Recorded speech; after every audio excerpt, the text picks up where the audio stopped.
comes to livestock, sheep, other grazing animals, and building the proper safety net for our producers. So after that visit with our ethics team, I called my daughter and I said, you just became sole owner of my cattle interests. We have to figure out the transaction. So it's in better hands now. My daughter and her husband and my family continue to operate the ranch there, doing great things with it, really diving in on the soil health component, and more getting to where the cows are a tool to improve soil health, to improve production. So really proud of that work. 2.5 years we've been here, as of the 21st of February. And it's been the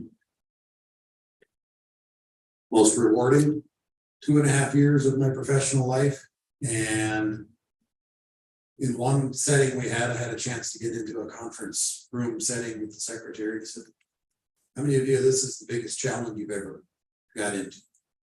Everybody raised their hand. I said, well, Zach, you didn't raise your hand. What's up with that?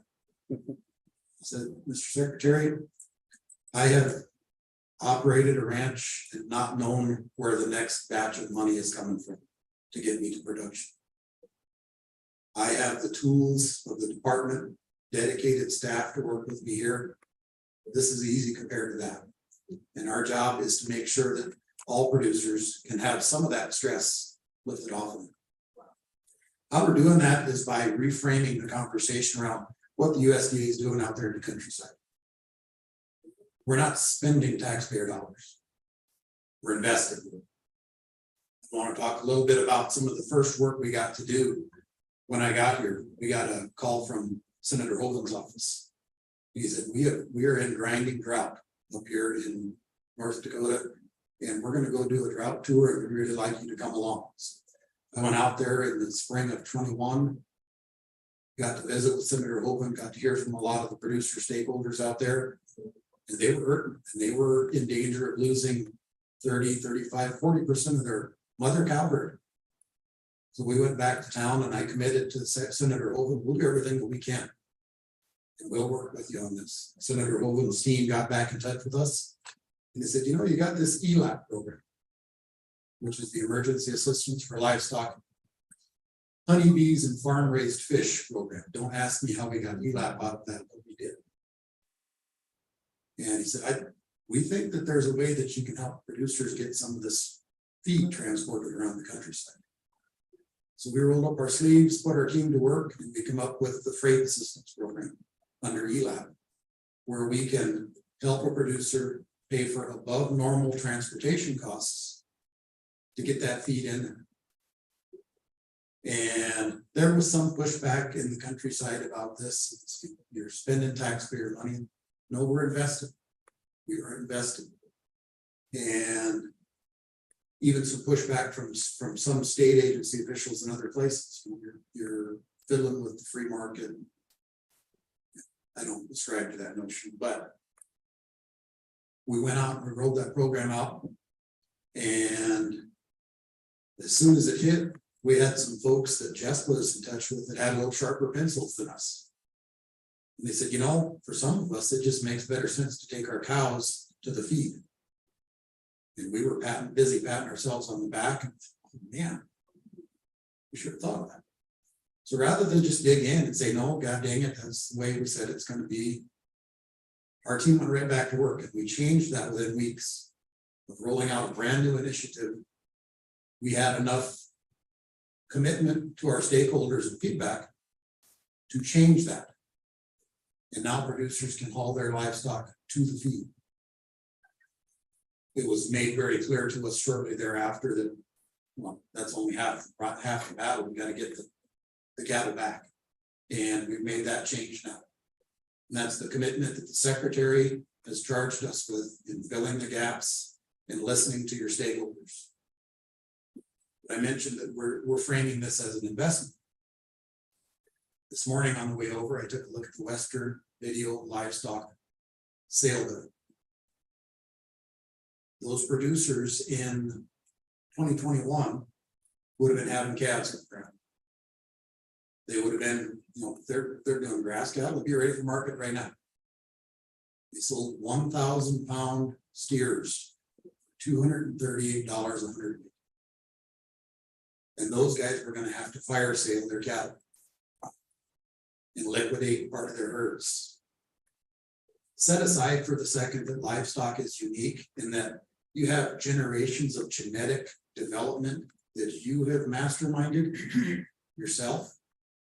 It's not something you're just buying from the big grain companies or the seed companies. You've crafted this to fit your ecosystem. But just the economic impact of that small investment is driving markets. It's keeping livestock auctions open. It's keeping those rural communities afloat and preserving the heritage and the legacy of those producers that they've built. We have since went back to that ELAP program and found some other ways that we can help. And hearing from our stakeholders has really helped us with that. You'll get tired of me hearing about, you'll get tired of me talking about stakeholder feedback. But in a little bit, Leah's gonna put my phone number and email up there on that computer, I think. And I answer all those myself. I don't staff that out. It might take me a while to get back to you, but you will get an answer from me. Because if we don't listen to the folks that we're representing, we're not being effective stewards of the resources that we get. Another place where we need to be thoughtful about this investment, that's me, is in the staff that serve you. I've had a chance to visit with several of you as I hang out at the meeting and kind of listen in. Every one of you is bragging on your county office staff. And you send me a note on that, and I'll make sure I reach out to them and give them the proper accolades they deserve. But that's half of it. Because I don't get to control how much resource we have to pay them. That's your congressional delegation's job. They control the purse strings. So it's important to let them know what the secretary and I have let them know in hearings. We have staff that are federal employees, civil servants serving you, helping you improve rural economies, who are eligible for WIC assistance because of our rate of pay. And of course, the argument is you can change some of that. You can pay them once. You can, but then we're going to have fewer of them. So it's a resource concern, and it's an investment in rural communities to have USDA staff out there doing it. FSA has 2,100 county offices, right around 10,000 employees. And you can see in the president's 2024 budget, we believe in that investment. We're trying to increase that investment so we can do a better job for all of you. There are other budget proposals circulating in DC that take a different approach. One of them has the department being cut by some of our agencies by 20%. And I can't even imagine how to do this job in that reality. But if that's what comes to bear, we'll do our best, because one of the things I've noticed about our FSA staff all across the country is they're a lot like the producers they serve. They're going to roll up their sleeves. They're going to find a way to get done what they have to, but it's going to put us as taxpayers in the position of exploiting their commitment and passion for you all, because we can't pay them right or have enough of them out there to do the job right. I want to talk a little bit about our livestock programs, conservation programs, and wind up with our loan programs, and then answer any questions that you might have, because I believe in being up here and answering the tough questions. I was impressed that U.S. Cattlemen's Association got the CVB guys up here to do that, and I commend the organization for bridging that gap. And our role here as those of us that have the chance to steward your resources should be upfront, honest questions. Sometimes the honest answer for me will be, I don't know. But if I find out, I'll let you know. Sometimes the answer for what you're asking for is going to be no, we can't. But then it's incumbent on me as a civil servant to tell you, because this is the policy and here's why we're doing the policy. Or here's our regulation And we can't deviate from that regulation, but here's how you get in touch with the secretary and tell them to tell me what to do. Or there's a statutory restriction that prohibits us from doing that. And the Farm Bill conversations are going on. You can share that with your congressional stakeholders, congressional representatives. But if the answer is no, we got to tell you why it's no. And if we don't believe enough in our policy to be able to explain that to you honestly, we should ask ourselves, why isn't our policy? Well, that's the role that we're going to try to fill while we've got the chance. So the livestock programs, as I mentioned, I divested of a career in ranching to take this role so that we can do some of this work. Told you about what we've done in the ELAP program. Livestock indemnity program was another sore spot. We had the winter disasters in 2022 that went through the northern tier of states where folks have to calve a little earlier to get a little weight on those calves and get things out of the way so they can do their other production. And when they had above normal mortality and came in to talk to us about our livestock indemnity program, they got a slap in the face. That 250-pound calf that you had invested at least an entire year in, if not several generations of genetic development and thought, we were going to give you $110 a head.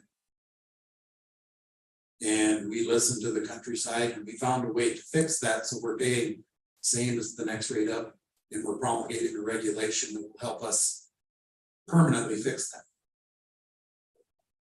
Because we understand the value of that baby calf when he hits the ground. Secretary Vilsack even said this in a Senate hearing. When that calf hits the ground, it's like a seed that has sprouted and is ready for harvest. It's not like the seed that's in the bin that's ready to go out. It's a fully developed thing. There's a lot of time and investment, and we got to acknowledge that. So we made that enhancement to the livestock indemnity. Got a call from some of our stakeholder friends this winter, and unaware of the changes and improvements we've made to LIP, and due to some of our own challenges that we're working to overcome around messaging these things, by getting with our partners and talking about them, they missed the opportunity to apply for it and had significant losses. They reached out to me. I worked with our deputy administrator for farm programs, and we talked about this and thought, you know, we can extend this without harming the integrity of the program. So we opened that back up, let folks come in and apply for LIP, LFP, and the other disaster programs, despite that deadline that we had of January 30th. And that's because we're going to listen to our stakeholders and get to yes if we can. And if we can't, we're going to tell you why. In the conservation, well, another thing we did, in the livestock programs, I have been mad for 20 some years that horses aren't considered value-added agriculture, because I know scores or hundreds of producers who have a commercial horse herd, and my own personal history during the farm financial crisis of the 80s, when my dad was getting foreclosed on by Farm Credit or Production Credit Association, we had some horses out with a guy in Wisconsin. And just every now and then, when Dad was going to have to not be able to feed us, that guy would sell a horse and he'd get a little money. So the horse herds, all of the other diversified operations are important. We made sure that those horses are included in these livestock programs because they're a valuable tool and they are value-added agriculture. Some of our producers in Indian country got in touch with us, talked about the challenges they were having with a disease, an epidemic of Mycoplasma bovis. And it's a disease that just exists out there, but in buffalo, it really manifests itself and has devastating impacts on those animals. And when we got that call, we're looking at our regulatory authority, and we found that we can help those producers by making that an eligible loss for livestock indemnity. Some of our producers were losing 25–30% of their animals, producing animals. Another of the challenges in that program is euthanization, helping that animal get out of its misery, is generally not allowed. We accommodated that. So, you know, with mycoplasma bovis, there's no pathway back. Don't let the animal suffer. We're going to come out there and help them. So our buffalo producers got a lot of help there. Our conservation programs, CRP is really our big one, but we've also got the emergency conservation program. And in CRP, we have made a concerted effort to enlist our grazing partners in the program. We got to town, the grasslands CRP program, it was CRP grasslands then. And the minimum rental payment in some of our counties was $2 an acre. And we took a look at that, and it didn't take a rocket scientist to figure out, maybe that's why there's no enrollment in this program. And this is really a working lands program, a working lands conservation program. So we started to do an analysis of average rental rates, and we established a rate for this year of $13 per acre.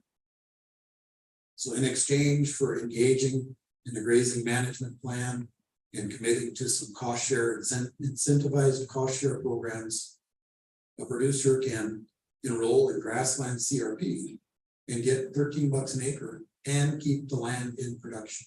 So really a great program. We're really proud of the work we're doing there. Taking a look at some of our underserved communities, we've been able to work with our Native American partners through our Conservation Reserve Enhancement Program. We can engage in umbrella agreements where there are united resource concerns and deploy the CRP program towards those concerns within that scope. So the producers that enroll in these CREP agreements, that are party to these CREP agreements, don't have to compete against the broader resource concerns that exist. They can really focus in on what's important for their locality, their region, their tribal nation. A good example of some of the good work we did there was in northeastern Colorado on the Republican River. A lot of producers were going to lose access to their irrigation rights by virtue of water compacts. So we stepped in there and said, we can help you with a CREP agreement and help you transition from that irrigated practice to a non-irrigated practice on your terms, instead of when the rug's pulled out from under you because of circumstances beyond your control. The emergency conservation program here with a lot of folks that operate on federal lands, up until the changes we made a year ago, you weren't able to get emergency conservation program dollars deployed on those federal lands that you have the good fortune to manage. That didn't make sense. And it isn't a logical progression to say, well, at this boundary, our services stop. So we made a change to include those federal lands in the emergency conservation program. The baseline for all of our programs is annual reporting. For our livestock folks, we're looking at trying to develop a way that you can have the option to submit your inventory one time a year. So we've got it on file, and then come in and do a multi-year acreage report for your grazing acres. So in times of disaster or other circumstances, you don't have another thing to worry about. We'll have all the information we need to help you with that. So the multi-year crop reporting is a huge deal, huge opportunity, especially if your operation is fairly mature and your production is the same year over year. We'll leave that on file until you come and tell us changing. And the farm loan programs, we've talked to several of you who, because of our farm loan programs, had a chance to get started, or have seen the next generation come in here and get started. And I think that's some of the most important work that we can do. And as a child of the farm financial crisis, I'm really proud to be part of this administration and this version of the federal government in the approach it's taken with regard to distressed borrowers. In the 1980s, we had a similar set of circumstances. We had inflation, we had rising interest rates, and we had commodity prices that were uncertain. And the government took a different approach, borrowers that were in distress. And in many cases, pulled the rug right out from under them. So much so that there were lawsuits by the producers in North Dakota, a class action lawsuit, Black farmers, American Indian farmers, that emanated, and the government just finally got done settling up on those. This version of the federal government said, hey, we've got borrowers out there in distress, and we're going to make sure that there are some resources to help keep them on the farm, because USDA spending on our ag infrastructure is an investment in the future production, not a frivolous expenditure. So with the Inflation Reduction Act, we were able to offer borrowers assistance to get them to that next production season. And that's a signal of a new way of doing things. Hear the secretary talk about FSA turning over a new leaf in farm loans, structuring these things more like an investment that focuses on the return and the benefits, not just the interest rate and the recapture of the money. Because when we make a loan from the federal government, the money goes out to the producers, it circulates in their economy. When they make a loan payment, we don't get that money to redeploy like our lending friends do. That goes back to the Treasury, and it's another appropriation cycle before we get money to put out the door again, despite the fact that our farm ownership program, our direct farm ownership program, operates at a negative cost to the taxpayer. I just like to say that twice for the fact. Our direct farm ownership program operates at a negative cost to the taxpayer. So when I hear folks tell me how efficient the private sector is, I say, well, take a look at what we're doing. And take a look at how we're doing it. Because in that direct farm ownership program, we are helping some of the most economically vulnerable producers in the country. And because of the terms that we can offer, we do it at a very efficient rate. That's one of our borrowers right there. Serving that most vulnerable segment of our ag producers. The terms we offer allow us to be very, very successful. The program operates at a negative. Our farm operating loans have about a 2% loss rate, which is pretty damn respectable, even in the commercial sector. And we don't have the chance to use one to offset the other, or the whole program could operate at a negative cost to the taxpayer. As we were looking at our opportunities to streamline and do this work better, we've got to do it at the speed of commerce. So we've got to make sure that we're turning these loans quicker. You don't have 60 days when that once in a lifetime opportunity to buy that chunk of land becomes available. So our team streamlined our farm loan application. We went from a minimum of 29 pages down to 12, 13 pages of information as a first step in getting there. We also are working on a fast track loan approval process, because as we analyze our portfolio, 100,000 loans were examined. 85% of those folks had no challenges, paid as agreed. 15% had what we call a default. That just means couldn't pay as agreed, were late a little bit, had to restructure, what have you. So we're taking that 85%, seeing what they have in common, and using that to help fast track some loan approvals. But what I'm really interested in is that 15%. Because if there were challenges that the borrower brought to the table, we would have a 15% loss rate on these loans. We don't. we have a 2% loss rate. So in an overwhelming majority of those cases, we're able to get out our loan servicing toolkit and help keep them on the farm. And when I see that, I think, man, what if we started everybody with those terms? Think about how this portfolio can perform. Because when things go bad in an overwhelming majority of the cases, we can help them get to a positive outcome. Let's do that for everybody at the beginning. So that's really where we're trying to take farm loan programs. And it's one of the mantras that the secretary has empowered us to promote at the agency is let's work on getting to yes. So as your administrator, that's my commitment to you. We're going to do our best to get to yes. There's going to be times when it's going to be no, but you will get a clear explanation from me if it's something you ask of me that we can't do.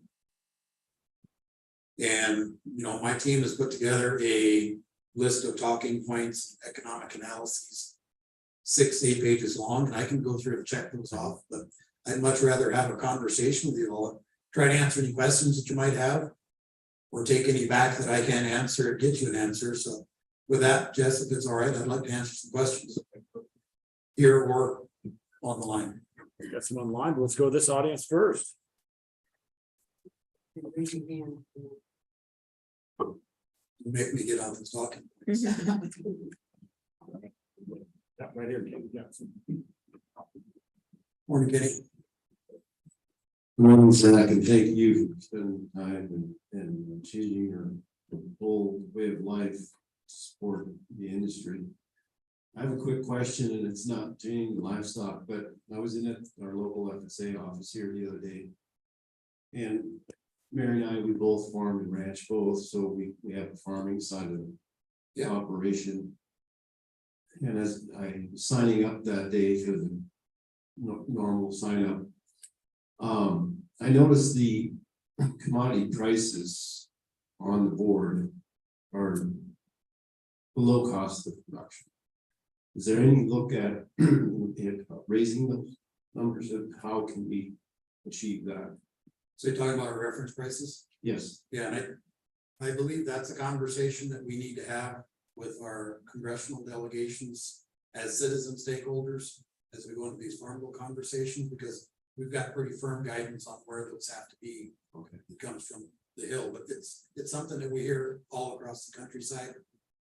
Another of the issues we hear from our soil farmers is the base acre allocations. There's a lot of issues there, and we welcome those conversations. And what I share with our stakeholders, as you go to the Hill and advocate for the things that you feel like you need, make sure you share those with us, because our role in this farm bill, with the exception of the farm credit initiatives that we've advanced in the president's budget, is a technical assistance provider. So Senator Hoven, in your case, would reach out and say, hey, Zach, what's this going to look like to implement? And then we do our best to put it together and help them understand what it's going to be like to implement it, and offer suggestions if asked about how it can be more easily implemented, so that it keeps the burden off our staff, keeps the burden off our producers, while managing program integrity. Thank you. You bet. Thank you, sir. Other questions? Righty, so this comes from Facebook. Let's see here. Can people with physical disabilities get any benefits?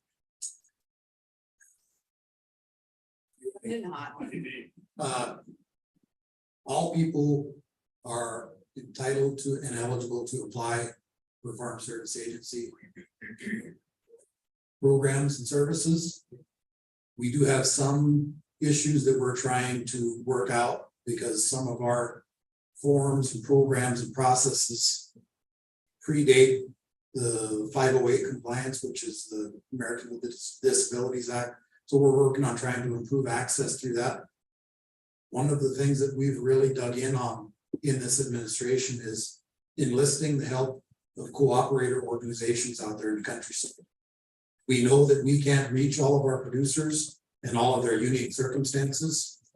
So we will use some of our resources to fund cooperative agreements for folks that can provide technical assistance to those that may realize some type of barrier when they come to that office. Folks with physical disabilities are absolutely encouraged, and we can find a way to get that person my information if they don't feel like that's the case. Outstanding, thank you. Now we'll relay that. I'll just keep going with other questions and holler if you've got any out there. Family corporations, why do all the shareholders have to be there to share funds? Why can't it be effective for the entity itself?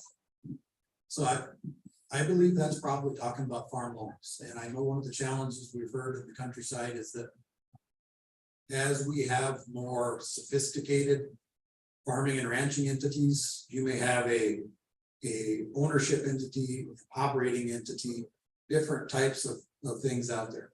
And the natural entry point for the next generation might be to buy a share of that entity. And our farm loan statutes are written such that you must be the owner operator of a family-sized farm when using our tools. So a shareholder doesn't quite get across the line. It's a conversation point that we've had with a lot of stakeholders across the country, and we look forward to hearing how those conversations develop in Farm Bill. There you go. Any other questions? I got a real true one there for to shake things up there, Administrator Ducheneaux. Mr. Martin. Thanks, Jess, and thanks, Zach, for being here. It's good to see you again. Glad to be here. So it's really pleasant to interact with you. This question is maybe out of FSA, but in Oregon, I've been working really alongside our NRCS State Director, Ron Alvarado. And in the state of Oregon, this climate change and carbon sequestration, animal agriculture, greenhouse gas emissions is really threatening. And we're proactively engaged with it because we've got 4 PhD, very credible scientists working on it. But I guess my questions, and I posed this to Ron, State NRCS, that, and Jess, you touched on it, the carbon sequestration, the carbon market is definitely out there, but there seems to be a lot of questioning, or I guess what I'm looking for is a legitimate standardization that will be recognized throughout the environmental concerns, the environmental community, the science-based, credible, that can be addressed. I'm just wondering if FSA has any information, or not necessarily programs, but if there's any information that you see or you know of that we as ranchers, and because we do sequester carbon, and the extremists out there that are against animal agriculture are trying to focus only on the emissions, not the entire holistic systems approach that really ties into good grazing makes. I mean, it's just stewardship. So I guess that's kind of a 30,000 foot question about what engagement is farm service agencies in that area. Very good question, Curtis. And I'll zoom out from the administrator's perch for a little bit, talk about the departmental initiatives that we've got. In our mission area, NRCS is actually handling our partnerships for Climate Smart Commodities program. And that is a commodity development program that will help put producers in the conversation as the markets are developed for the commodities that are supporting climate smart activities. So it puts you all in the driver's seat. And we've enlisted industry stakeholders, underserved stakeholders in these partnerships. And they're going to start doing the research that's going to help you establish the market for your product. I, as a personal perspective, have concerns about any single aspect. So if we focus solely on carbon, somebody's going to figure out how to commoditize that, and they're going to take advantage of it at our expense. So we really were focusing on the commodity production that you all engage in that has these climate smart tendencies in helping you realize the benefit, because more and more, it's what our consumers are asking for. Tyson is one of our partnerships for climate smart commodities partners. And when that was first announced, people said, oh, good Lord, what are they doing with Tyson? Well, as a former executive of a nonprofit, I know that when you take federal dollars, you're accountable to perform. Tyson has put their foot in this, and they are going to have deliverables that they've got to meet based on that agreement. The industry is now starting to think about how can we do this, how can we research this, and how can we enlist our producers to have a voice in the marketing and the market development of the commodities that they're doing or producing that have climate smart benefits. So exactly what you're talking about, I think the department's up to. The secretary used around $3 billion of CCC authority to stimulate that. And I think we're going to see tremendous returns on that investment. Right. Sure.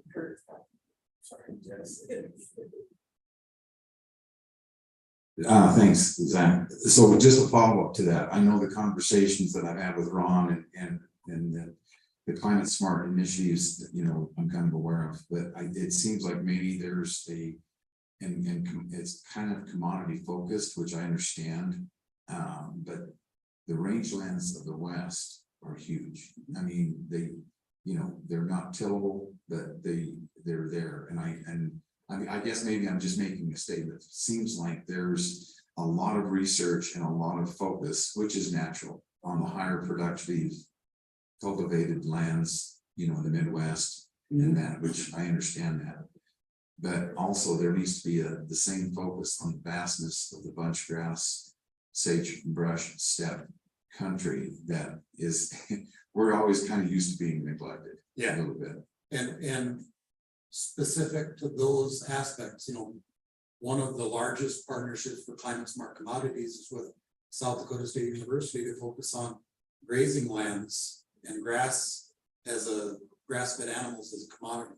So, we've got the sage grouse initiative as part of our CRP program. We've got the wildlife corridor in northwestern Wyoming as part of our CRP program. So we're really trying to focus on those and find ways to get the resources there. Okay, thanks. Keep bringing the good ideas. I think we're gonna do one more question and then we're gonna go. Kitty, perfect. Then jump for that. Yeah, we. I just love visiting with Zach. We have a daughter now that graduated from college, and Congratulations. thank you. And of course, she took what was it? Journalism. Yeah. Anyway, she's come back home and now a little bit confused, and we're looking at possibly expanding our operation, not in the sense of going out getting more acres, running more cows, but looking at a different entity or whatever. So we were looking into raising meat goats, because we have acres on our ranch and farm that aren't really necessarily being utilized. So as for young farmers, is there young farmer loan assistances where she could establish herself on the ranch running a meat goat? Absolutely. So our loan programs are often characterized as a young beginning farmer program. They're not. There are no special programs carved out for young and beginning farmers. They got to get through the same hoops that an advanced farmer, a more mature farmer, has to get through to get into our grant programs. There is a set aside of money for a period in the year so that their applications can be prioritized, but it's the same eligibility criteria they've got to go through. First is credit elsewhere. You have to be able to demonstrate in writing that credit elsewhere is not sufficient to meet your needs. I made a living writing plans that demonstrated that, so that folks could get access to the FSA to get started. And really what that implies is a side-by-side comparison for what we have to offer, and we're at 4.75% now, and what a commercial lender has to offer. And then the terms that we can offer, we can go a longer term based on the plan. Lenders want to shorten that up because remember, they turn money over and they get it back in and they put it back out. That's their business model. Ours is different. We can act like an investment. After you get through credit elsewhere, the next is acceptable credit history based on your credit report. And that doesn't mean it has to be pristine. It just means you have to be able to demonstrate through your credit report that when things were within your control, you made payments as agreed.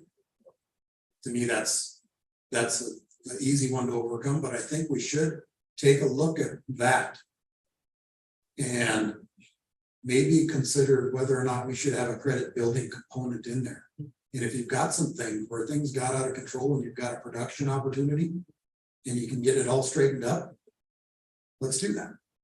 Let's help that producer get their feet under them and become a meaningful part of that rural economy. So after credit history, credit worthiness, next is management experience. That's something that was one of the proposals we advanced in the president's budget. Rather than management experience or a defined number of years of management experience, it's been my experience that it's better to have a mentor to guide you.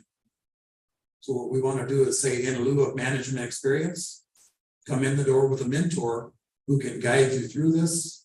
You're going to have much more success than you do 3 years of grinding it out and struggling on your own.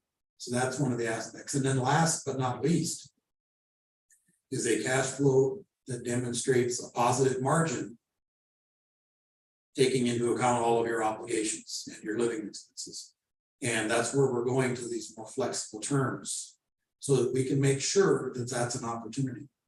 As an example, in our financing of production animals, we can go to a 7, 10-year, 15-year amortization with a thoughtful replacement plan that lowers your annual cost of capital by over half. So you've got production income to dump back into your business, maintain your herd. What we find, or what I found in my work in the nonprofit sector, was so many producers get into this cycle of debt like this, especially in the cattle industry. You buy the cows, you chip away at them, you have the dry cows go out of production, your cow herd numbers go down, you got to borrow money again to get back up there because the 3 or 5 year note doesn't work to retain heifers.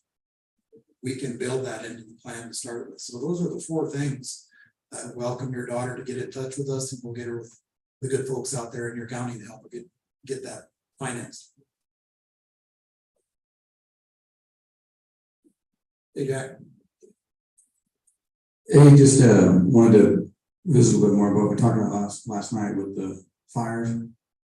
So I haven't really been into the discussion as far as the carbon credits, and that's kind of a foreign language to me, but you know, the big fire in California, I don't know where I read it or where I heard it, but they said that fire did more damage to the ozone than all the cars in California since the 80s.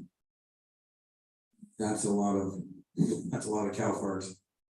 I would think that there'd be, I'm not looking for like a carbon credit for cattle, but it seems like we need to get the word out there that maybe like a branded beef program where these cattle have been, well, I've always thought it'd be cool to take it, run them on public land, a branded beef program where the public had the opportunity to buy that beef that was raised on public land as a fuels reduction. You know, like right now with back east where they have all the smoke from Canada, I'm sure a lot of people that don't have any comprehension of what we deal with out here with the smoke, or now maybe the light might come on, that maybe that's what they're talking about. Because like Reno, when California's on fire, Reno and Fallon, and I mean, it's just inundated for months with smoke. And might be a good opportunity to roll that out. To talk about the carbon credit side of cattle raising and the fuels reduction, and then on the beef side and on the public land, what a great opportunity to change public perception of public land grazing by cattle that are reducing fires. Because you know, cattle are, we haven't told our story, we've let the other side tell our story. So cattle are, you know, trampling stream banks, stepping on baby sage grouse, killing them. You know, they're the evil cow that's ruining the environment. When honestly, and like on our ranch, There's places that we didn't run enough cattle or weren't allowed to run enough cattle that burned. And now the erosion from those fires are just, talk about stream banks trampling. It'd take 1 million cows to do what one flash flood did. So seems like we need to get the word out more about that. I think, as a former cattleman, and we as the cattle industry, we need to do a better job of driving the narrative and think about how the industry has almost purposefully driven us away from our consumer. My daughter does direct to consumer grass-fed beef. We started out going to do custom beef. We'll produce it how you want. Within 2 weeks, she had no requests from our local community for corn-fed beef. So she went all grass-fed. And she got to know her customers got to know her. And now she's doing that across the state, with the farmers markets, doing deliveries. And because she's able to get in touch with the consumer and find out what they want, she's able to build a better product. And she's done a lot of work in getting certified for SNAP so that folks in my community who may never have an opportunity to buy that good quarter of ranch raised beef can now do that through our program. But it's about getting the producer and the consumer in the same conversation and using public lands. It seems like we would want to make sure we're doing what the public wants of us and marketing what we're doing in a way that's more appealing to the public. So I think you're onto something there. Let's talk about how do we use the grazing that we're doing as a tool to help management to improve soil health. Good grazing makes sense. I think we can do that. If only you got the Bureau of Land Management speaking here next, in that area, wouldn't that be nice? So we're gonna be touching upon that. We're gonna wrap up with one other question here. And this is something, these are great conversations, great questions, everybody. And thanks folks online. I think we're sitting good on questions there too. This one here in Administrative Ducheneaux, you touched on this, and you and I have had really good conversations through these ups and downs. It's always interesting. You stand up, you get one of these presentations, and I've been one that sat in the back of the I'll never need that. In 2 weeks, say, hey, what was that guy's number? He had it on that screen. I got a problem come up here. So that it's interesting how attending these conferences play in that role. Here's a perfect one here. With so many farms and ranches in trouble to drought, why don't we work together to push crop insurance companies to allow us to graze or bale those fields after they zero it out without hurting our insurance payment? I'm going to try to get the explanation without the this is a relative of mine who wrote this. Explanation is a complete waste not to use it. I understand they think we've already paid for it, so that it shouldn't be used, but this is a ridiculous philosophy. I will withhold my judgment on the caliber of the philosophy, but we got to do things that make practical sense. And if the alternative is load up that cow and sell her at $1,100 and take that out of production and lose the opportunity to realize the gains that you can make today in this market, we've got to be willing to talk about it. Take our CRP program, for example. We will allow a producer to graze and hay CRP outside of the nesting season on a regular basis in most of the practices. And in an emergency case, we will allow them to go in there and do that with no reduction in rental payment. But the whole notion that having these grazing animals out there can enhance that environment really makes me wonder if the cattle industry shouldn't be thinking about advocating for grazing as an incentivized practice in CRP. What a great spot for some checkoff. They don't have control of those funds, sir, but I know Mr. Tupper. But I also see that as an opportunity for the next generation, because we've got a lot of our CRP lands that are held by folks that have transitioned out of farming and ranching altogether. And if they can partner with that next generation by grazing some livestock on there, that's a pretty easy entry point for someone to get started. And it builds a connection between a producer and a young producer. And in some cases, that's the best opportunity for a generational transfer, not necessarily within the family, but for that person whose next generation has decided this isn't for me and just up and left the country for other opportunities. There are folks around that really want that chance. I got a chance to visit with a producer in Minnesota a few months back. And his business model is I go around and I find the crappiest farm ground there is. It's going unfarmed and I farm it because I want to do this. And I find a way to make that work. And what if he could get in there and work with a CRP producer and not have to have that CRP guy take a penalty on? Similar concept to the crop insurance question. And I think the book's open. We're really looking for these climate smart solutions that can also have an economic benefit for our rural communities. Is that all of them, Jess? That's it. That's it. Thank you all for your time. I really appreciate it. Thank My phone you. number, Thanks for email, your- please use it. Awesome. Thank you so much, Zach. Well, we're going to take a quick 10-minute break. We'll be back here at about 10:25, and online we'll be back here in about 10 minutes, and we'll be teeing up Errol Rice with the Bureau of Land Management. And we've got some coffee and snacks back here as well. And we've got some USDA swag over there too, if you want some hats, bumper stickers, lunchbox coolers for your swather tractor. That would be great. And yeah, we'll see you back here in 10 minutes. Thanks, everyone.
All right, well, we're going to go ahead and get started on our next speaker. Hopefully we got people tuning back in on Facebook and YouTube and Zoom. I'll bring Jess Peterson back up here to introduce our next speaker. Great, thanks everybody. We've had a great discussion with Zach. Thanks all those folks that are sticking with us online. So come back in there. We're doing great. And with now, we'll keep the show moving along, and it's only fitting as we're here in Nevada, a pretty big state for public lands. We've already had some great conversations here, and again, one of the things we're excited through US Cattlemen's through the partnership with Good Grazing Makes Sense to bring folks directly from the issues, from the policies that impact you all the most. That are right, as you've heard, we're writing them, we're guiding them, and you're going to get to hear from here today. I'd like to introduce, he's a Montana native, and he's in this role. It's BLM. It's a unique role they've created for outreach on policy on grazing and investments in restoration. Errol's a long-time ranch family out of Montana. Did a heck of a job running the Montana stock growers throughout the years. It still remains very active in the family's operation in all the conversations. It's pretty unique that when Director Tracy Stone Manning got involved in Bureau of Land Management as the director, she reached out and said, I need to have a close as the contact as I can to all of the folks on our livestock, on our permits and permittees and whatnot. So with that, she brought on Montana's own Errol Rice. So I'll bring Errol up here to the podium, talk a little bit about some exciting stuff the Bureau of Land Management is working on. So thanks so much, Errol.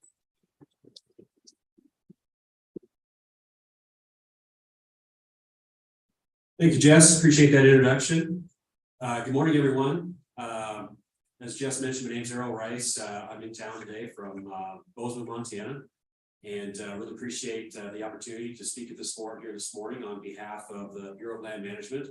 Director Stone Manning sends her regards to you today as I'm here on her behalf and the agency's behalf to talk about a couple things that are going on within the agency that have to do with grazing. So two big rulemaking efforts that are currently underway, have been underway for the last few years.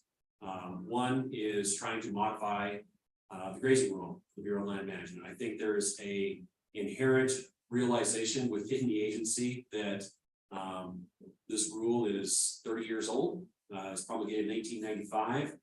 What we've heard from our grazing permittees is we need more flexibility. We need more opportunities to match on the ground, real-time circumstances to be more efficient with our grazing enterprises. So that's one effort that's underway, and I'll touch a little bit on where we're at in that process.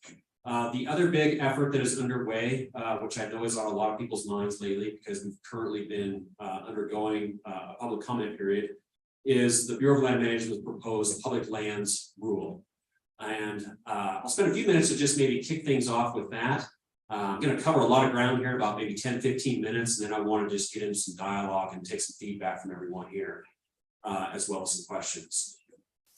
So first and foremost, the proposed public lands rule, BLM rolled this out earlier this spring, and the idea was really to try to design a framework around a couple key buckets. One is big, old-fashioned, if you've been around BLM long enough, just old-fashioned restoration work, whether that's on cheatgrass, whether that's on pinyon juniper, whatever it may be, is to create some more efficient opportunities to address some of those restoration needs and to set up a framework that can allow some quicker decision-making, as well as work with some third-party interests that maybe have the capital, the expertise that can come in and complement the talent of the agency to undergo some of that restoration work. The other couple buckets under this framework center around restoration. I talked about the restoration piece, but also mitigation. We're getting a lot of activity on the Bureau of Land Management for renewable energy development. There's been oil and gas development for a lot of years. We have a tremendous amount of public use on BLM. The thing that we noticed during the pandemic is that when everything was shut down, the United States public discovered our public lands. And it's created a real impact for our grazing committees that are undergoing their grazing enterprises and having that interface with a growing public interest in utilizing those public lands. So the mitigation piece. So currently, if there's an energy project that goes on public lands, there's disturbance to sage grouse, there's disturbance to other sorts of species. Right now, there's just not a good framework for them to mitigate those offsets on other BLM lands. They have to go find a private landowner to offset that mitigation, which has created some real opportunity for private landowners, but we think that there could be some opportunity for our grazing committees as well to participate in some of that compensatory mitigation. So let me back up just real quickly.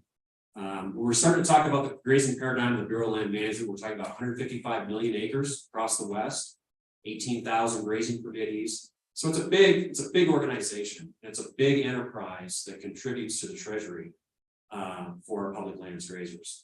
So we underwent a draft rulemaking process where the team internally rolled out a draft proposal. We had 90, 120 day comment period on the proposal. That comment period ended July 5th.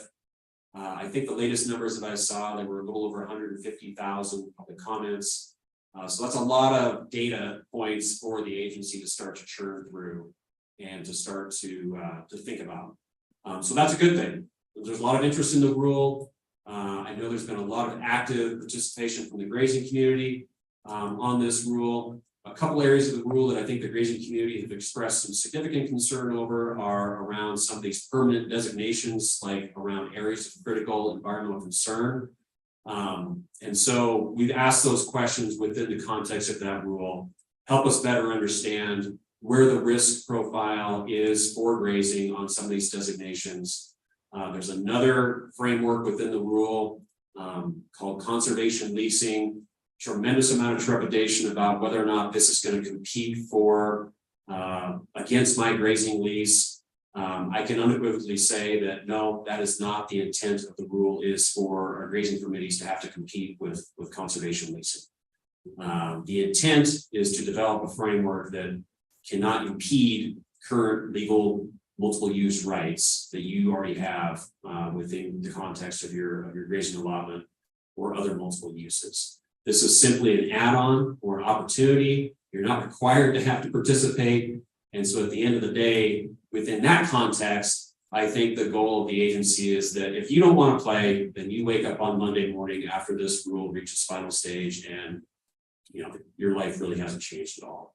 However, if you do see an opportunity where you want to play, and this gets into some of the conversations we just had with Zach around some of the carbon conversations, this is the vehicle that the agency would like to use to tee up some of those opportunities, whether that is through carbon contracts, because right now, a lot of the carbon companies, they can't develop projects on public land. There is no durability. There's questions around who owns the carbon. And so to make a functional market and a functional carbon development opportunity on BLM, we view this as maybe an opportunity within the framework of conservation leasing that we can start to design that and build it out so that the folks that are here that are working with you all on the ground can really maximize those opportunities on public land for developing carbon contracts. Same with the mitigation piece, whether it's sage grouse here in Nevada and being able to offset those impacts from an energy development, things of that nature. So that's kind of the context of public lands rule. As I mentioned, this is a big process. We're still a year out, guys, of churning through 150,000 some comments. But I think the message I want to leave here with everybody today is that, now that the comment period is over, it doesn't mean that the agency is going to stop engaging with stakeholders. So if you are an individual or a part of an organization that submitted public comments that have substantive, areas that you need clarification on, that you want to better understand, or opportunities that maybe the agency hadn't thought about, that might be good to incorporate, we want to continue that engagement with you. So I would just put that call to action out there, both online and within the audience today. Let's keep the conversation going as we continue to churn through some of these public comments, and the team internally starts to match that with some of the design phase of this rule. We want to make sure that we can ground through some of these areas, with the public, and particularly from my vantage point, with the grazing community, and particularly on some of the ACEC designation stuff, making sure that the risk profile of those designations, doesn't impede or sort of mission creep on public lands grazing opportunities. So I would put that call to action out there. I'll pivot quickly here to a quick update on the grazing rule. I think pretty straightforward. This effort all started under the previous administration. It's continued under this administration. I've been doing a lot of outreach in the West, trying to get a better understanding at both the regional and the local level, as well as from committees, where there are opportunities to try to improve the grazing paradigm. It's a big, the grazing regulations on BLM are pretty complicated. They're pretty cumbersome. And I think what we've heard, the big theme, the big takeaway is how can we create more flexibility around a number of areas that can just be automatic, so they're not apply every single year, and just create that better efficiency between the relationship between the permittee and that field office and the range cons, to just have a really nice program. And I think the one key message I want to leave with folks here today is that, grazing rule, yes, there is a nexus with what's going on in public lands rule. I get a lot of questions from the industries like, well, grazing is conservation. Absolutely. In no way, shape, or form is the agency suggesting that grazing is not a part of good conservation. The recognition is absolutely it is, but we think we have an opportunity to, look at a framework that can, just help streamline everything and take the good conservation that grazing is already doing and take it to the next level, as well as, from my perspective, trying to look for opportunities to enhance these landscapes for the benefit of the public land rancher as well, both from ecological standpoint, as well as a financial standpoint, too. And so I might just close with some commentary, getting back to both these paradigms, about the carbon conversation. I had a quick conversation here in the back of the room before we started about Walmart and ESG, environmental social governance, and what publicly traded companies are currently undergoing to try to, keep elevating their score for their investors and for the street. And yes, absolutely, I can see these companies wanting to pay close attention to what we're doing here. But in particular, I would love to just flip the narrative a little bit and viewing it as an opportunity for the public lands rancher, to help organizations like Walmart, meet those scores based on, the product that they're sourcing that comes off of public lands. So, three big buckets here. I just, no particular order, three biggest meat buyers in the United States. Jess, what do you think number one is? Meat, Walmart. Okay, so Walmart's right up in there. They're probably number one, maybe number two. McDonald's, right? I mean, they sell more dollar value of ground beef in a single day. I mean, it's staggering, right? Publicly traded company, a lot of pressure from their consumers, their customers, their investors to try to do better, to try to demonstrate measurement on ESG, environmental, social, governance. So they're taking into all these considerations, supply chain challenges, packaging, all these sorts of things. Walmart's right up there in that top 1, 2, or 3. I throw Costco in there too. They might not even be in the top 3, but they sell a lot of beef, right? And so all these companies, if you go to their corporate website, they're talking about this. And I think we have an opportunity as public lands ranchers to really think critically about how we can play our role in some of this. And Jackie, you mentioned that idea of a branded beef program, American beef grown on America's public lands. I think that's a tremendous idea and a vision, or if anything else, a narrative that public lands ranchers should start to talk about and engage in this sort of a paradigm. So I think from an agency perspective, you have a lot of very talented people that are trying to think critically about this. You know, this is a people business, just like it is, you know, in the cattle business. You know, you're downstairs, you're selling on Western Video, and you know, it's the relationships that matter. It's no different whether you're working with your regional manager, your range com, your field office. It's the relationships that really make this engine go. And so I want to just leave that message with you. You know, definitely BLM doesn't have all the answers. That's why we threw a lot of questions out into that Federal Register document on this public lands rule to try to get feedback and answers to some of these questions. We're learning as we go, much like you all are in your business. And you know, I think the agency and the director just want to try to just seek continuous improvement, both at a landscape scale, as well as managing our multiple use mission, all the different entities that you know, lease from the BLM. But something that's close, near and dear to my heart is the grazing program, and how can we continuously do better? So with that, I'll leave those comments there. We'd love to engage in some dialogue and some questions that people may have.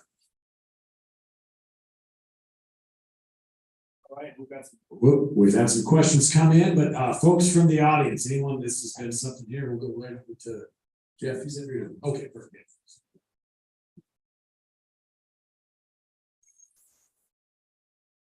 There's a speaker right above you, so maybe you have to step aside. I'll just talk loudly. Hey, Errol, I think that might be interesting to the group for you to just quickly say about the public lands rule. You know, it's fairly controversial, and you know, NCBA PLC, they've kind of led the charge on that. Maybe you could just touch on their 2-3 biggest complaints and what's the administration's view of those issues. That might be interesting too. Yeah, so the question, Mr. Jeff Eisenberg, former Public Lands Council Executive Director, thank you for the question. And I may not get this in any particular order. I think some of the big themes that we've seen coming from the grazing community are, you know, number one, you know, this rule kind of came out of nowhere. You know, we didn't really have a heads up that this was coming out. You know, the agency, you talk about being good partners all the time. How can we build trust if, you know, we don't really know this is coming? So I think we've heard that very loud and clear. I think the agency gets that. We understand that. I think if the agency could try to remedy that in any sort of way, we definitely would want to. However, that being said, I think that the offer still extends, you know, Jeff, like I said, just because the comment period is closed doesn't mean we're going to stop engaging. I still think there's an opportunity to engage on some of the different themes within this rule, on areas that, you know, you may have commented on specifically that we can try to drill down. I forgot to mention in the beginning, you know, just typical public rulemaking process. And this kind of goes back to the, you know, Congress passes a law, right? And in this particular case, they passed a law called the Federal Land Management Policy Act, late 70s, I don't know the exact date. Congress passes the Federal Land Management Policy Act. FLTMA is kind of the acronym that you'll hear people say. It then is incumbent upon the federal agencies that operate within the construct of FLTMA to implement rules that try to establish Congress's intent and look for ways to implement the law. And so I believe that there was a view amongst leadership in the agency that, you know, conservation and the construct of what we've been talking about with this rule falls under Federal Land Management Policy Act. And I know there's some other legal theories, you know, out there that maybe are contradicting that. And again, that's all part of this process. So I think we look forward to having those conversations. You know, I hope it doesn't go a legal route. I don't know that that's necessarily the most productive avenue. But hey, that being said, that's one of the tools in the toolbox for folks who maybe adamantly disagree with the administration's approach on this draft rule.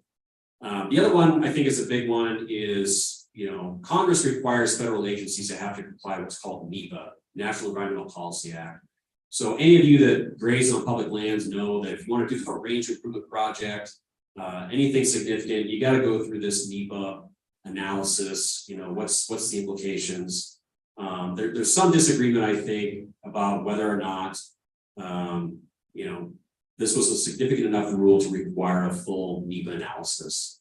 It was determined that this was a rule that wasn't, I think based on the merits of, Federal Land Management Policy Act, that the agency had the authority to roll a draft like this out. And, it was determined, at the solicitor level that, NEPA wasn't required for this. So I know that's another thing that's flowing out in the industry that maybe is a big question. So Jeff, what did I miss? No, I think that's good. I think what's noteworthy about your comment, the response is that none of it affects the substance of grazing on public lands. It's all kind of procedural, and you just didn't give them the attention they wanted. But those are the main criticisms being brought, as you said, by the grazing industry. Yeah, so as Jeff mentioned, I think a lot of procedural, maybe sort of concern about how everything rolled out. So I think that's right. So, we'll see how that plays out, but I think substantively, how it executes on the ground, and that's always the question, right? From my perspective, as someone who comes from the industry, I just don't see that if you don't want to play within the conservation leasing world, you're going to wake up on Monday morning and, nothing's really going to change for you. Hello, Leanna Carey, Progressive Rancher Magazine, and I'd like to ask you a question about the grazing rule that has been paused. It went through the process, it went through the length of time that it needed for NEPA, and now it's been paused. It's set on a desk from a minimum of 7 to 8 months, and we were just informed that for many reasons that we're not at this point informed of, it's been actually paused. And I would like to ask you if there's any way that you can give us reasons why it's been paused. The whole industry combined worked very hard on the grazing rules, and it's very disappointing. This process is supposed to work. It didn't in this case. Thank you. Yes, the grazing rule is paused, but it hasn't stopped. The work will continue. There still is an aspiration to complete the work. I think just given the amount of work that we're now seeing with the public lands rule, and maybe some of the, sort of implications that we need to work through with the grazing community, we just want to jam up the system. So the work is going to continue on the grazing rule. And yes, you're right. The grazing rule is a significant rule. We had a large NEPA process that ran parallel with the grazing rule. And within that, we had cooperating agencies that have worked very hard to try to get us to the point where we're at today. But my reassurance is that, yes, it's paused, but it has not stopped. The work will continue. There will be an opportunity at some point in the near future where cooperating agencies will be re-engaged again to try to complete this work, because it's very important. The other thing I might mention too is that during this pause period, I think we anticipate some work to be done on a policy level through instructional memorandum out to the field on some of these areas that we can, continue to try to drive some efficiencies in the grazing program. One follow-up here, all right. May I also ask you why the feral horses can't be funded well enough to have them removed, and we maintain the HML numbers that are needed to keep our lands healthy? When you have so many horses out there that multiply the way these horses do, and I would dare to believe there's any Mustang, i.e. DNA left in those horses. I would like to see some of it. And so with that being asked, the ranchers would really like an answer on that. Why can't you fund the process? Why can't you remove those wild horses? They're the most destructive animal out there. And yet you come to us and say, we need to make an effort to clean up our act out there. when intentionally the program is not funded so the horses can be gathered? So a question about funding on the Wild Horse and Burro program. My recollection is there is a level of funding for the program. I do think the agency had a record level of removals last fiscal year. But the elevated funding, that's a congressional thing. And so, you know, we got to go to Congress, we got to have adequate funding to keep doing gathers. Once gathers are established, obviously the big cost comes in the, you know, the facilities to store and feed horses. So yes, it is a big program. It's a big challenge. It has funding challenges, but that is not lost on the agency. And so we need to work with our partners in Congress to make sure that the program is well funded so that we can continue to execute the way that we need to on the ground. Thanks, Errol, for your being here. I'm Curtis Martin from Oregon, and so a couple of questions I'd like to pose. Thoughts of the grazing, I'm mixing up the two different things there, but anyway, the conservation aspect of the proposed rule. I guess I'm looking at it, and I've had a lot of folks talk about it, and it's not being met very friendly, as you will know. But I guess my question is, what was the cause of this? And I guess we've been around long enough to know that sometimes there's agencies that make solutions that are looking for a problem. Can you define clearly what triggered this? What issue or conservation concern is out there that made this become needful to have a solution? Because so many times there's solutions looking for a problem. And so that's one of my questions, if you can define that. And then I was intrigued, and I'd like to know the definition of what you mean by, or what the agency means by compensatory mitigation. That's a new one on me. So if you could explain those two things, that'd be great. Yeah, great question. Thank you. The impetus for trying to embark upon this journey was really, I think in my closing comments, is continuous improvement. You know, you can call me woke or whatever you want, but I think we can all agree that we've seen some big changes in the landscape with drought, with floods, a lot of different climatic events that are just making things a little more challenging out there, particularly in the aspects of public lands grazing.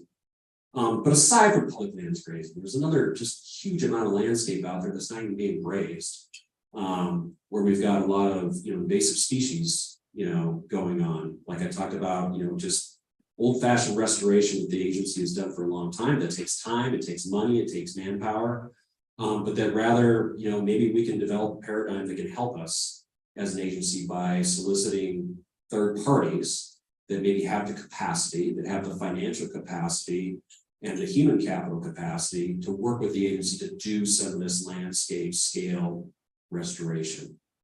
The other part of this is I talked about the section of the grazing rule called 4180, which holds public lands grazers to a land health assessment at the end of their 10-year lease, right?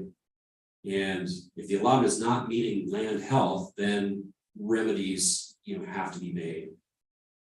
When I talked about the increased use of our public lands from the recreating public, from a real boom of renewable energy development, current development from the oil and gas industry, there really is no land health assessment applied to those other multiple uses.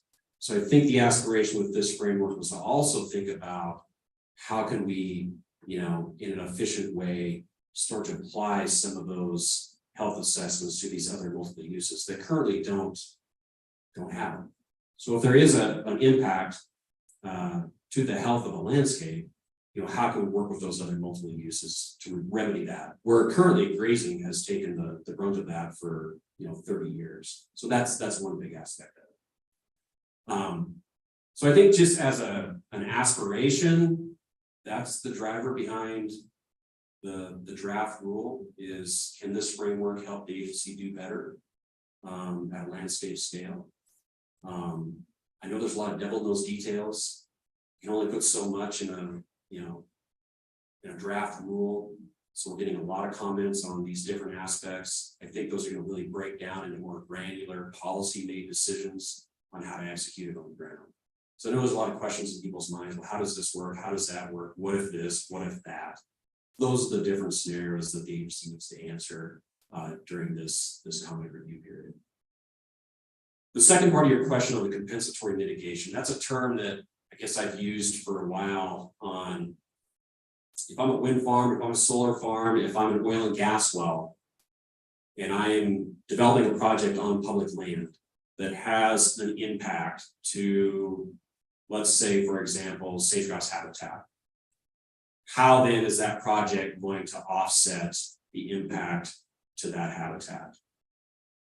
Right now, there's no opportunity for that company to offset on other public land.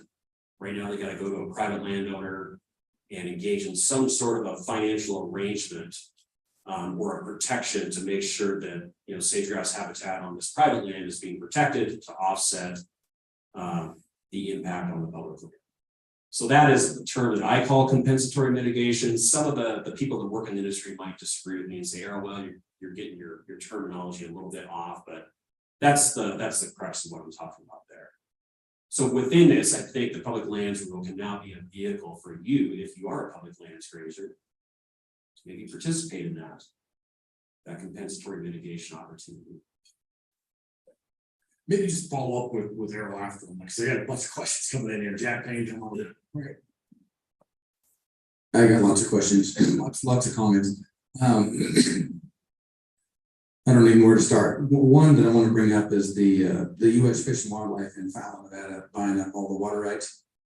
I was told that they were not supposed to increase the water rights there to over 6,000 an acre, but they used state funding and maybe some conservation funding, and they bought a lot of those water rights for $10,000 an acre.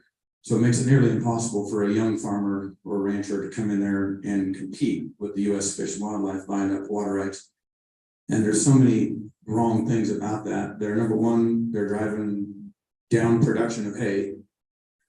There's horse feedlots in Fallon now, which is good because we want them to gather the horses, but that's increasing demand for hay, which is driving the cowman out of business because he can't afford the hay. So he can't buy the farm ground because he can't afford it. He can't buy the hay because it's all going to the horse feedlot, and the government's lowering hay production. And then at the same time, we've got all the wild horses that haven't been gathered are pretty much nuking your public land that you're then held responsible for the condition of it at the end of your 10-year renewal. So that's not something you can fix today, not something probably can be fixed anytime soon, but looks like a real problem to me that U.S. Fish and Wildlife should have their feet held to the fire for, and isn't the U.S. Fish and Wildlife but part of the Department of Interior?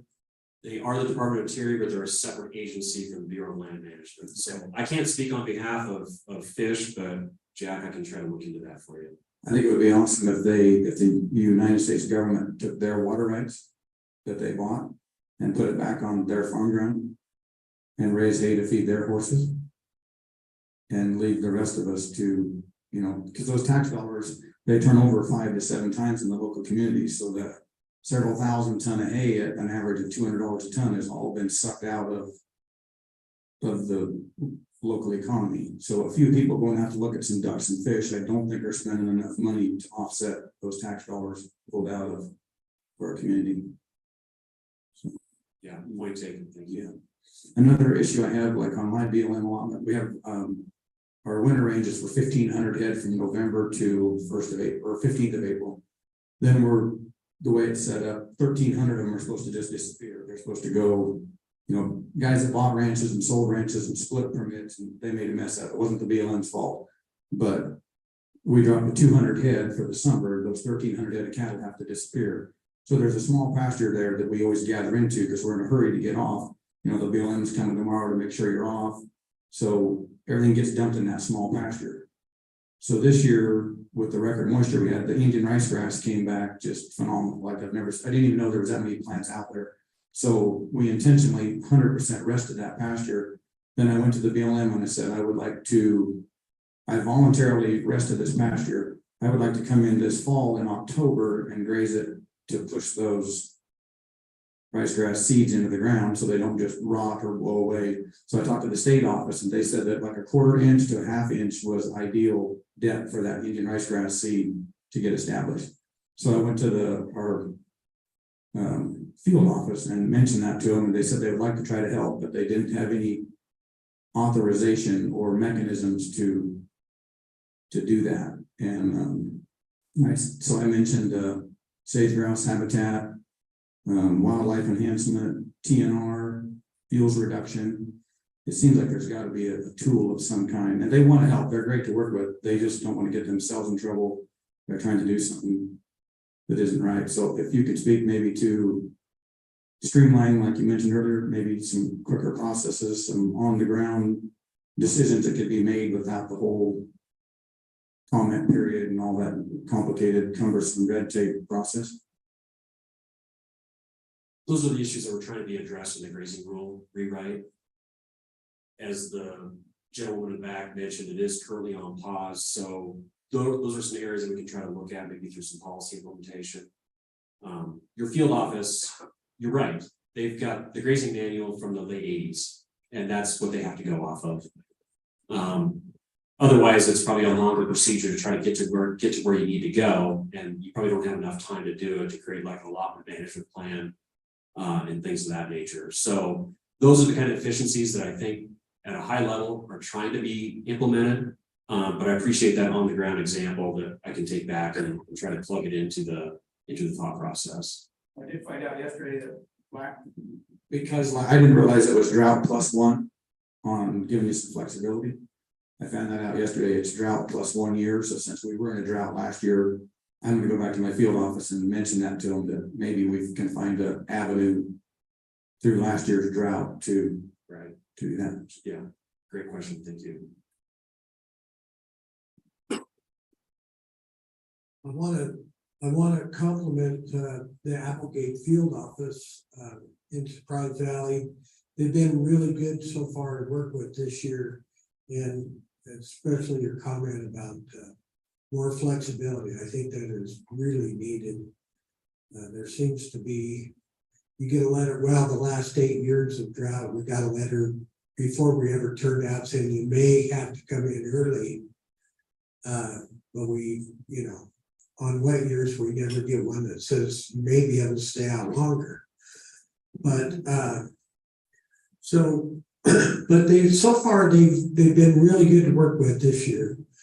The problem that I'm seeing is they say, well, there's only 3 of us here to do all of this work. So I'm wondering what the BLM might be doing to increase employees to get some of this work done. I know that we're in a real shortage for, if you have to do an ARC study, there isn't anybody qualified to do those ARC studies. I've had projects that I've been wanting to do for 12, 15 years that just keep getting pushed back onto the back burner. They say they don't have the staff. Is the BLM, are they going to recruit people to try to fill those positions? Can we see some change in the regulation to where, one of my suggestions is, you have a certain timeline to get these ARC studies done, or a NEPA or whatever, and then if they don't get done, you can go ahead with the project or subcontract out those ARC studies or some of the work that needs to be done. But it's extremely frustrating for the permittee to just keep getting projects that would benefit everybody, and wildlife, the public, the grazing people. It's gonna benefit everybody, and it just keeps getting pushed back. And especially when you get to somebody my age and you go, well, you pushed it back 10 years. I don't know that I've got 10 years left for another pushback. Thank you. A lot to unpack there, but your point is well taken. You know, labor, people, talent, I mean, that's a challenge across the board. That's not just the federal government, that's across the Fortune 500, it's across ranching, whatever. So yes, the people, the talent, is something the agency is laser focused on.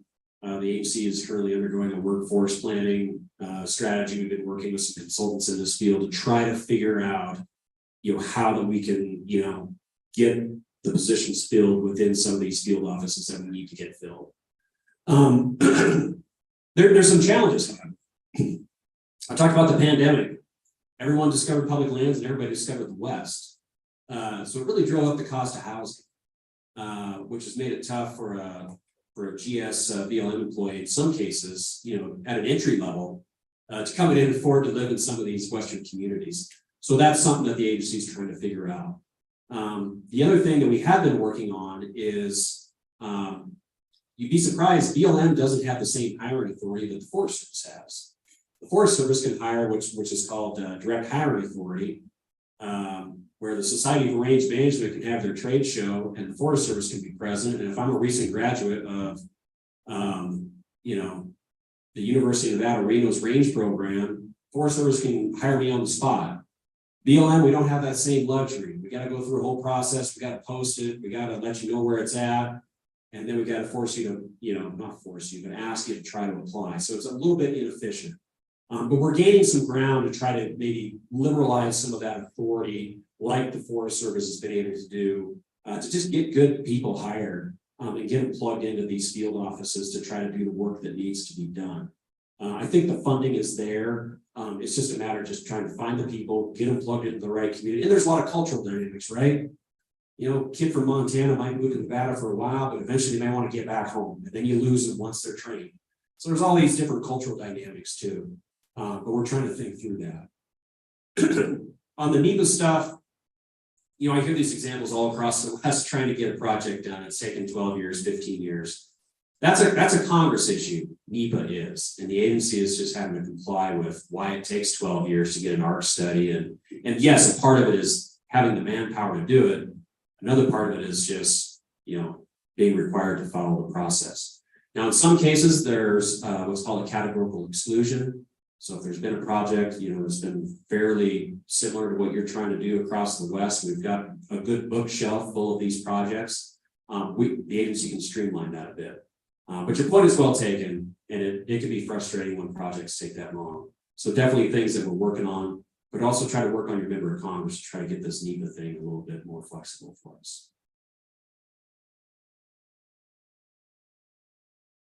Hey, Errol. My name is Phil Johnson. I sit on the Fallon Paiute Tribal Council down there in Fallon. And Yeah, you might have to step back or off to the side. Yeah, speak right up. Yeah. And I'm also a beginning rancher and farmer. And one thing I saw this proposed new rule that you guys have is meaningful consultation with the tribes. And I would like to know what kind of mechanism you guys are going to create to, I guess, talk with the tribes that had to have a meaningful conversation about, you know, the topics, because what affects our tribe and like our ancestral lands and stuff like that would not. A lot of the local grazers, they graze on a lot of those allotments. And what's good for, I guess, our ancestral homelands, you know, is the grazing, you know, with like the wildland fires. We don't have those cattle on there, you know. We get those real dry summers, and you know, you just get a little spark, and you know, you have big fires out there, and they just wipe out the beautiful landscape we have out there. So, you know, we're all for the grazing. Our tribe is, you know, we really want to keep, I guess maybe outside agencies out of there, especially some of the so-called green energy, geothermal, you know, drilling and stuff like that out of there, and you know, just keeping that landscape really pristine.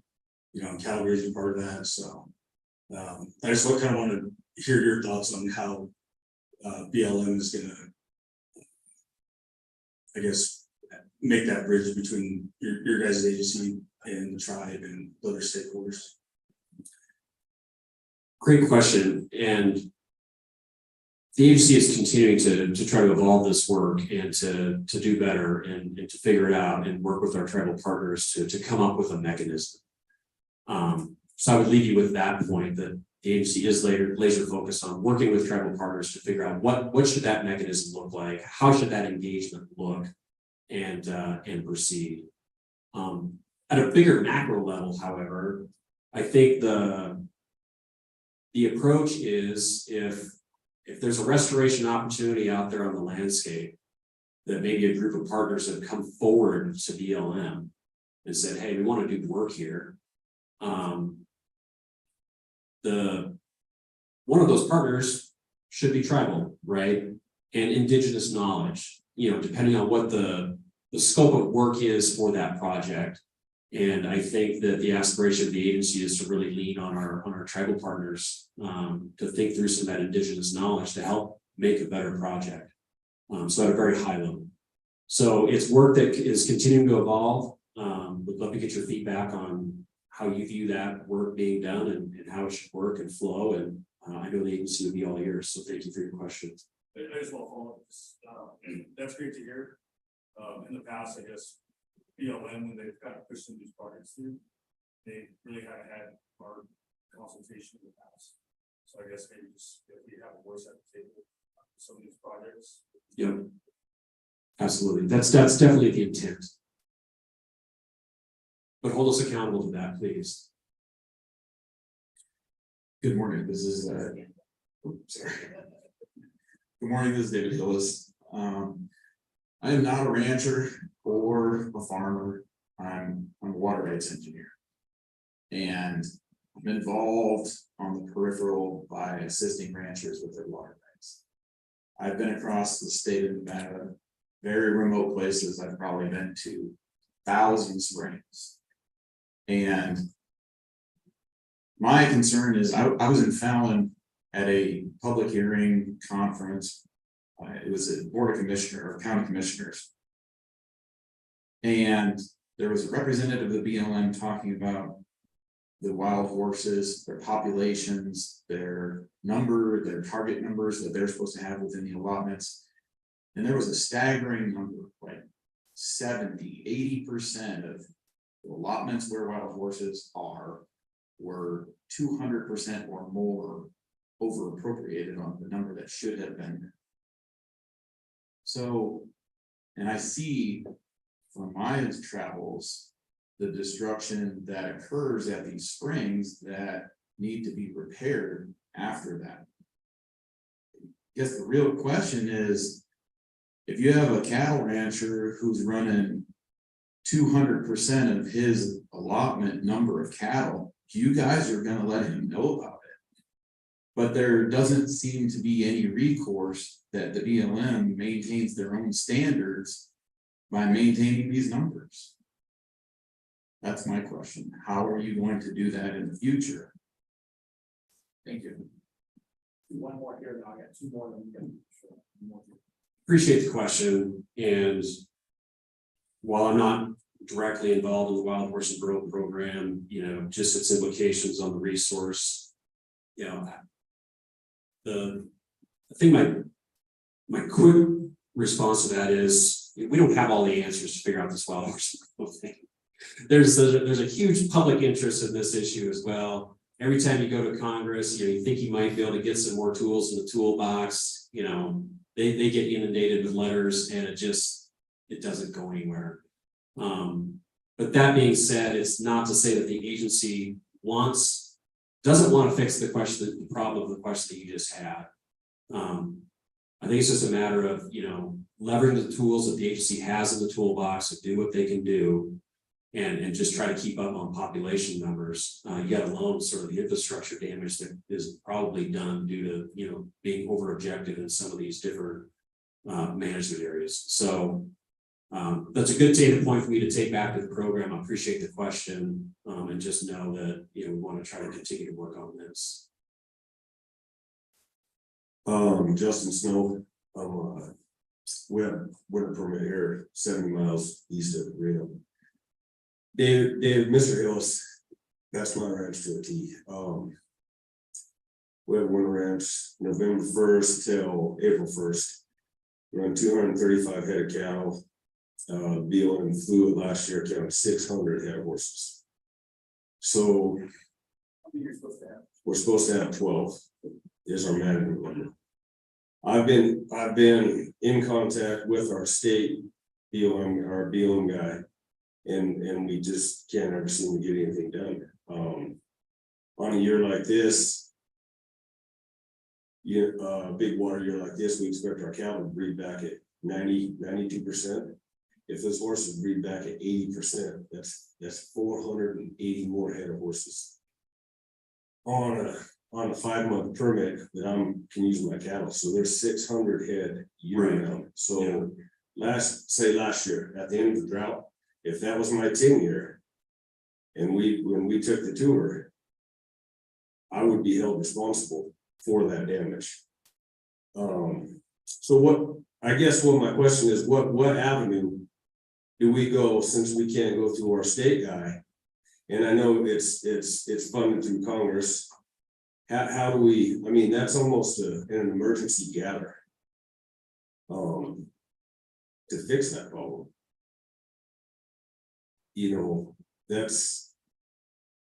That just don't make sense. 235 head of cows for 5 months out of the year, and we're expected to have them off there at that timeline. But yet we have 600 head of horses year round there. I mean, do the numbers. It's ridiculous. And so we just don't have an avenue. I know they're gathering horses, but that's huge.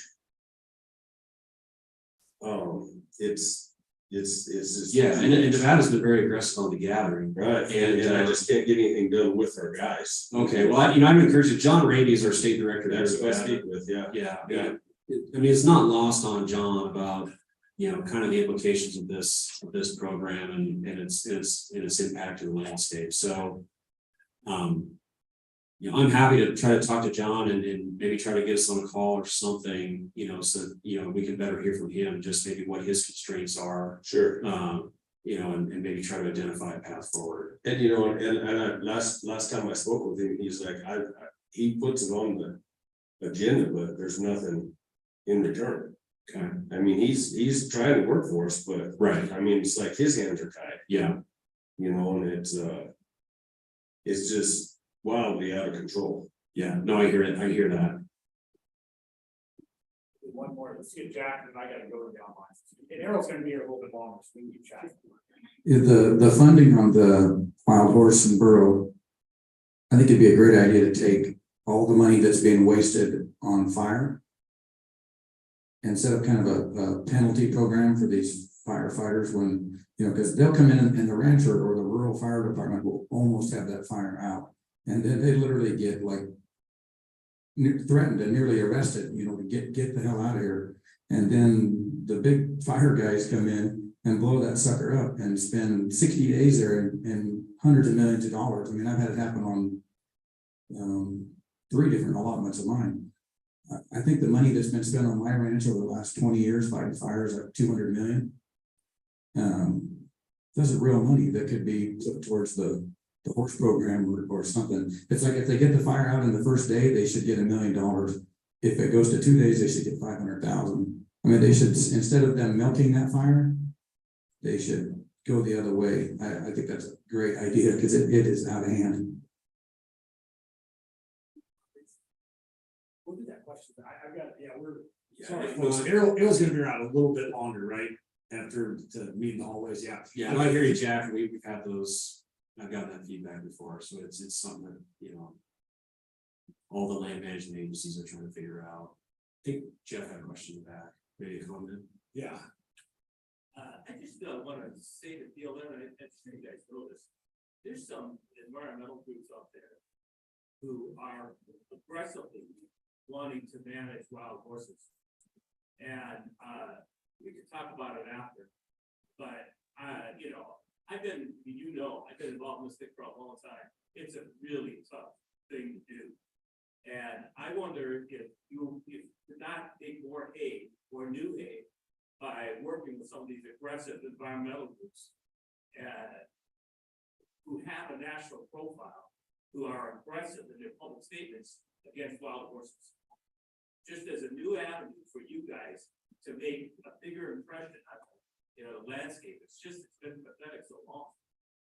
For all the reasons Absolutely, but I don't, so I don't know that it's out of the realm of possibility. That could be a proposed conservation lease, right? but I want to affect the climate, the political climate. Right. And some kind of, I see what you're saying. yeah, not that they could get a lease, that they would get involved with you. Right. And in trying to come up with a program to affect the public opinion on it. Because you got the advocates, the horse advocates, it's trashing the resource, it's stopping damage. And maybe getting some aggressive environmental groups involved. People who we never work with, let me say. But I know they're up there. It's because in this space that I know it. We'll talk about it more. It's just I'd love to talk to you more about that, Jeff.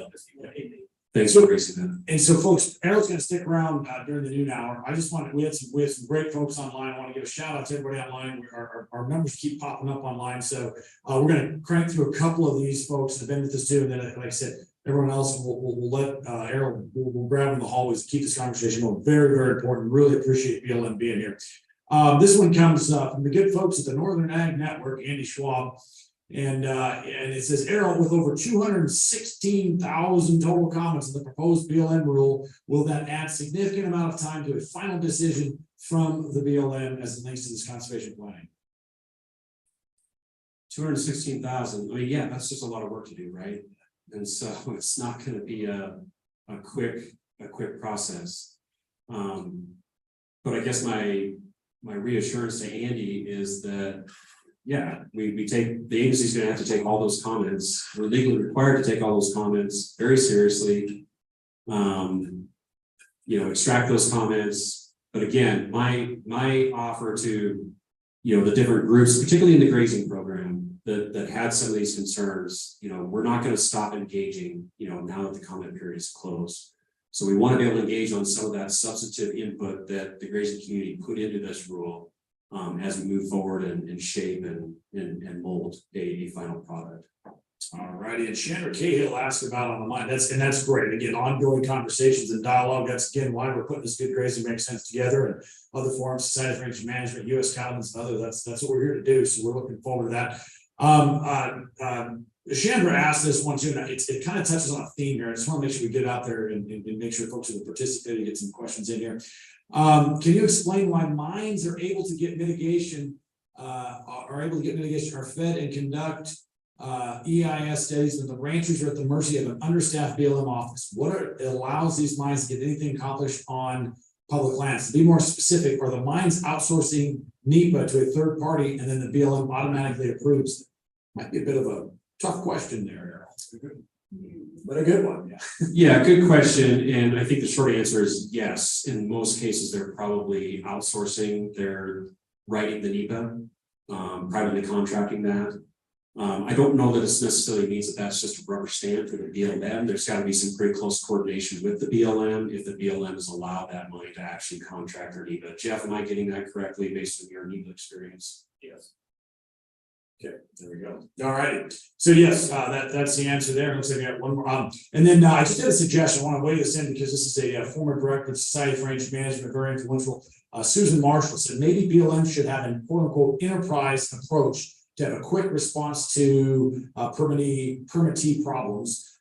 Forest Service has this. You mentioned their on the spot job hire that they do. So they have, again, I'll just repeat that, an enterprise approach to quick responses to permittee problems. And then also she noted, please keep in contact with universities with respect to your workforce planning. If we have workforce projections, we can use that information to maintain and strengthen existing range programs or land grant universities. So, and then also, I'd like to learn more about that enterprise program for service. So thank you for that. So Mary Jo, let's get Susan Marshall tied in there and working on that piece too. We just had a shout out from Tri-State Livestock News. They very much appreciate the coverage here. So the good folks at the Tri-State cover multiple states up there in the Dakotas and Montana. So they thank you, thank the group and everything for what's going on. So with that, Mary Jo, I'm giving you one last shot to push through on the online piece because I am not going to follow all the comments there.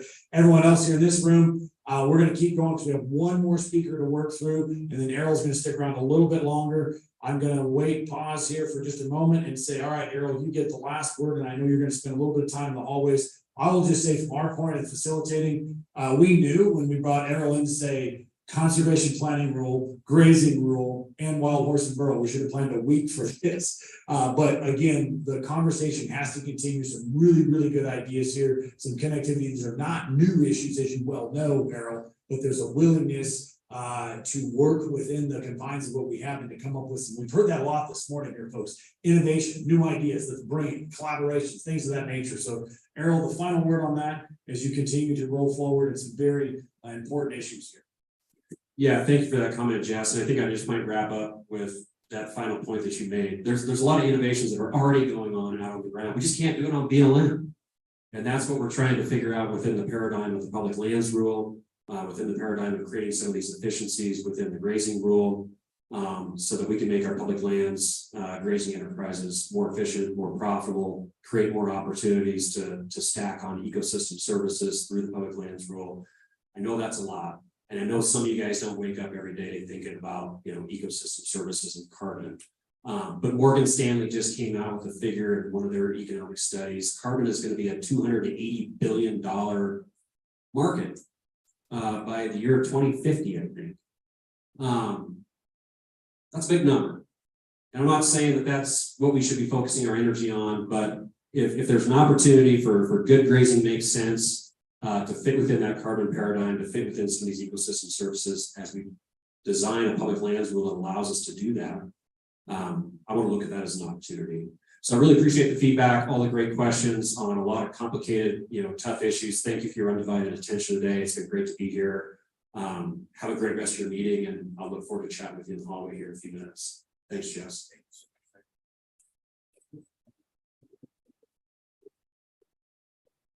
We're gonna tee up one more point here. So give us about 5 minutes. If you do slip out, don't go far. Stay with us online. We're gonna take about 5 minutes to get our next speaker teed up. You want to come on up here, and while we're doing that, I'll just make that transition over. It's gonna be David Hillis. You've already heard some questions from him. He's a principal engineer at Turnip Seed Engineering LLC company, and then he's gonna share some really, really important information on water right analysis and management. He's been doing this all over the great state, everything from assisting ranchers in the region, water rights management, mapping services, and more. So before David jumps on, we give him a big round of applause. Let me get his PowerPoint teed up. We'll just take just a minute here.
Yes.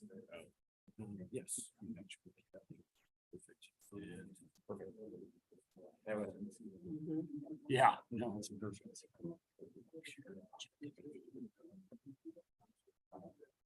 Okay, we're good.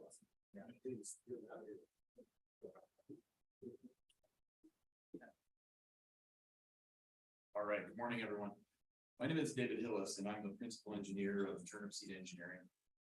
And I've been, for my entire professional career, after I got out of school, graduated from UNR with my bachelor's and master's in engineering, I have only worked in the field of water rights. So that's it. I'm not the guy to design your foundation or house. Yes, I have classes and that stuff, but that was a long time ago, it feels like. So what I want to kind of go over is just discussing, I'm an expert in Nevada water rights. I know some other people are from other states. I know Utah, Colorado, New Mexico, they have similar systems to the state of Nevada, but each one with their own little idiosyncrasies. So my expertise is in Nevada. So really, I just want to kind of go over, and I'm sure that a lot of you guys have dealt with water rights at one time or another, but for quickly, I'll go over what is water right, how did our legislation get to where it is, what is a vested claim or a vested water right, what is perennial yield, how do we manage these water resources, and then common allotment issues that I see in my practice. So in the simplest form, a water right is an authorization to use water. And in the state of Nevada, it can be treated as a piece of property. Primary groundwater rights can be moved from ranch to ranch or sold just as you would real estate. It has a deed generally associated with it, and they have value. Definitely in the state where we receive 7 inches of rainfall a year, your value of your land a lot of times is the water that's associated with it. So water right, to have a water right, you know, there's various things. You must have point of diversion, place of use, manner of use. If you don't use it, it can be lost. So, you know, with the gold rush, people expanding west in the 1840s, 1850s, we start to see irrigation occurring. The earliest water right that I'm aware of is 1848. 1864, Nevada becomes a state. And then in 1866, we kind of see the first legislation where we pushed it off onto the counties, where you would register your water rights with the local recorder's office. Then there's a lot of other things that happened between, but then the next big thing that happened was in 1902, Congress passed the Reclamation Act. 1903, we have the creation of the state engineer, and his first job was kind of to assist the federal government, the Bureau of Reclamation, in determining what lands were currently being irrigated around major river systems, the Walker, the Truckee, the Humboldt, the Carson. And then in 1905, we actually have the official creation of the Nevada Division of Water Resources. We refer to it simply as the State Engineer's Office. At that time, you no longer would apply with your county or register. You would actually make an application or apply with the State Engineer's Office. 1903, we have some landmark decisions in legislation. Underground water is public. 1915, you are unable to waste artesian water. It seems common, but you know, it was estimated that we wasted 150,000 acre feet simply by free flowing artesian wells. And crazy enough, a lot of those happened in Vegas. So it's kind of hard to imagine these days. 1939, we have our legislation for underground water. Water in Nevada, the NRS is our 533 and 534. That's what dictates kind of all of our water law. That's where you would go to find out, you know, anything. So what about users that existed prior to these laws being passed, or even prior to Nevada becoming a state? That's when you get into something called proofs of appropriation. there is an avenue in the state of Nevada to get what we refer to as vested rights. The specific term is you submit a proof of appropriation.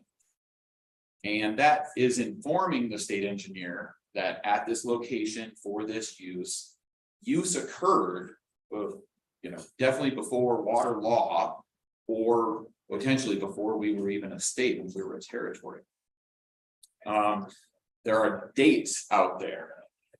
If you can prove surface water use prior to 1905, you're able to file a vested claim. 1913 for artesian wells, and prior to 1939 for underground drilled wells. This has been applied to hand dug wells as well.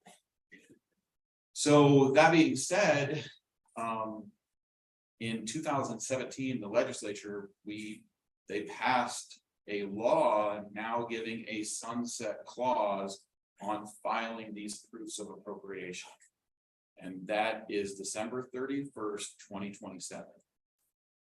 Seemed a long way off in 2017. It seems not very far off now. I don't know what's going to happen. I don't know if there's going to be a group of people that realize, oh gosh, we need to file thousands of these vested claims, and there's just not enough people available to file them and prepare them. I don't know if that's going to become an issue as the deadline gets closer or not, but today it is 2027. Well, basically January 1, 2028. All right, so groundwater management. So how does the state, the Nevada Division of Water Resources, manage the resource of our groundwater rights, the water availability? What they use is a term called perennial yield. And the short version of this long paragraph is the amount of water that we can safely remove from an aquifer without adverse reaction. What's adverse reaction? Generally, that is categorized as falling groundwater levels. So if you start to see groundwater level declines on the order of 10 feet a year, yeah, that's pretty bad, right? There's some serious issues there. Well, did they pull these numbers from thin air? What did we do? Well, early on, there were water resource bulletins that tried to quantify this water out there. And it wasn't really until 1949 when we got into two scientists, hydrologists, Maxey and Eakin, and they kind of prepared a method that we applied to quantify that perennial yield number. You also had reconnaissance series water bulletins. The Maxey-Eakin method is an empirical method, and it was based on looking at the water availability and data from 21 groundwater basins. They then applied that methodology to all basins within the state. There's definitely been cases of argument where, wait a minute, you're looking at 4 basins in Vegas, the Rubies, middle of the state. That's not garbage. That's not way up on the border. That is completely different terrain, snowpack. What they did though, there were some numbers in there and they did some differential, but that's generally what they did. So we have 232 groundwater basins or administrative basins in the state of Nevada. The perennial yield as a state is right over 2 million acre feet. So at a duty of 4 acre feet per acre, that's 750 million acres that we could potentially irrigate. Duty, we refer to that as generally an irrigation term. It's how deep of water do you need to put to adequately grow alfalfa? Now, we generally consider that 4 acre feet per acre. Yes, there are differences. There's some higher, some lower, but generally it's 4. And I'm using the term acre foot. What's an acre foot? Well, just imagine 1 acre of land, water 1 foot deep. Okay.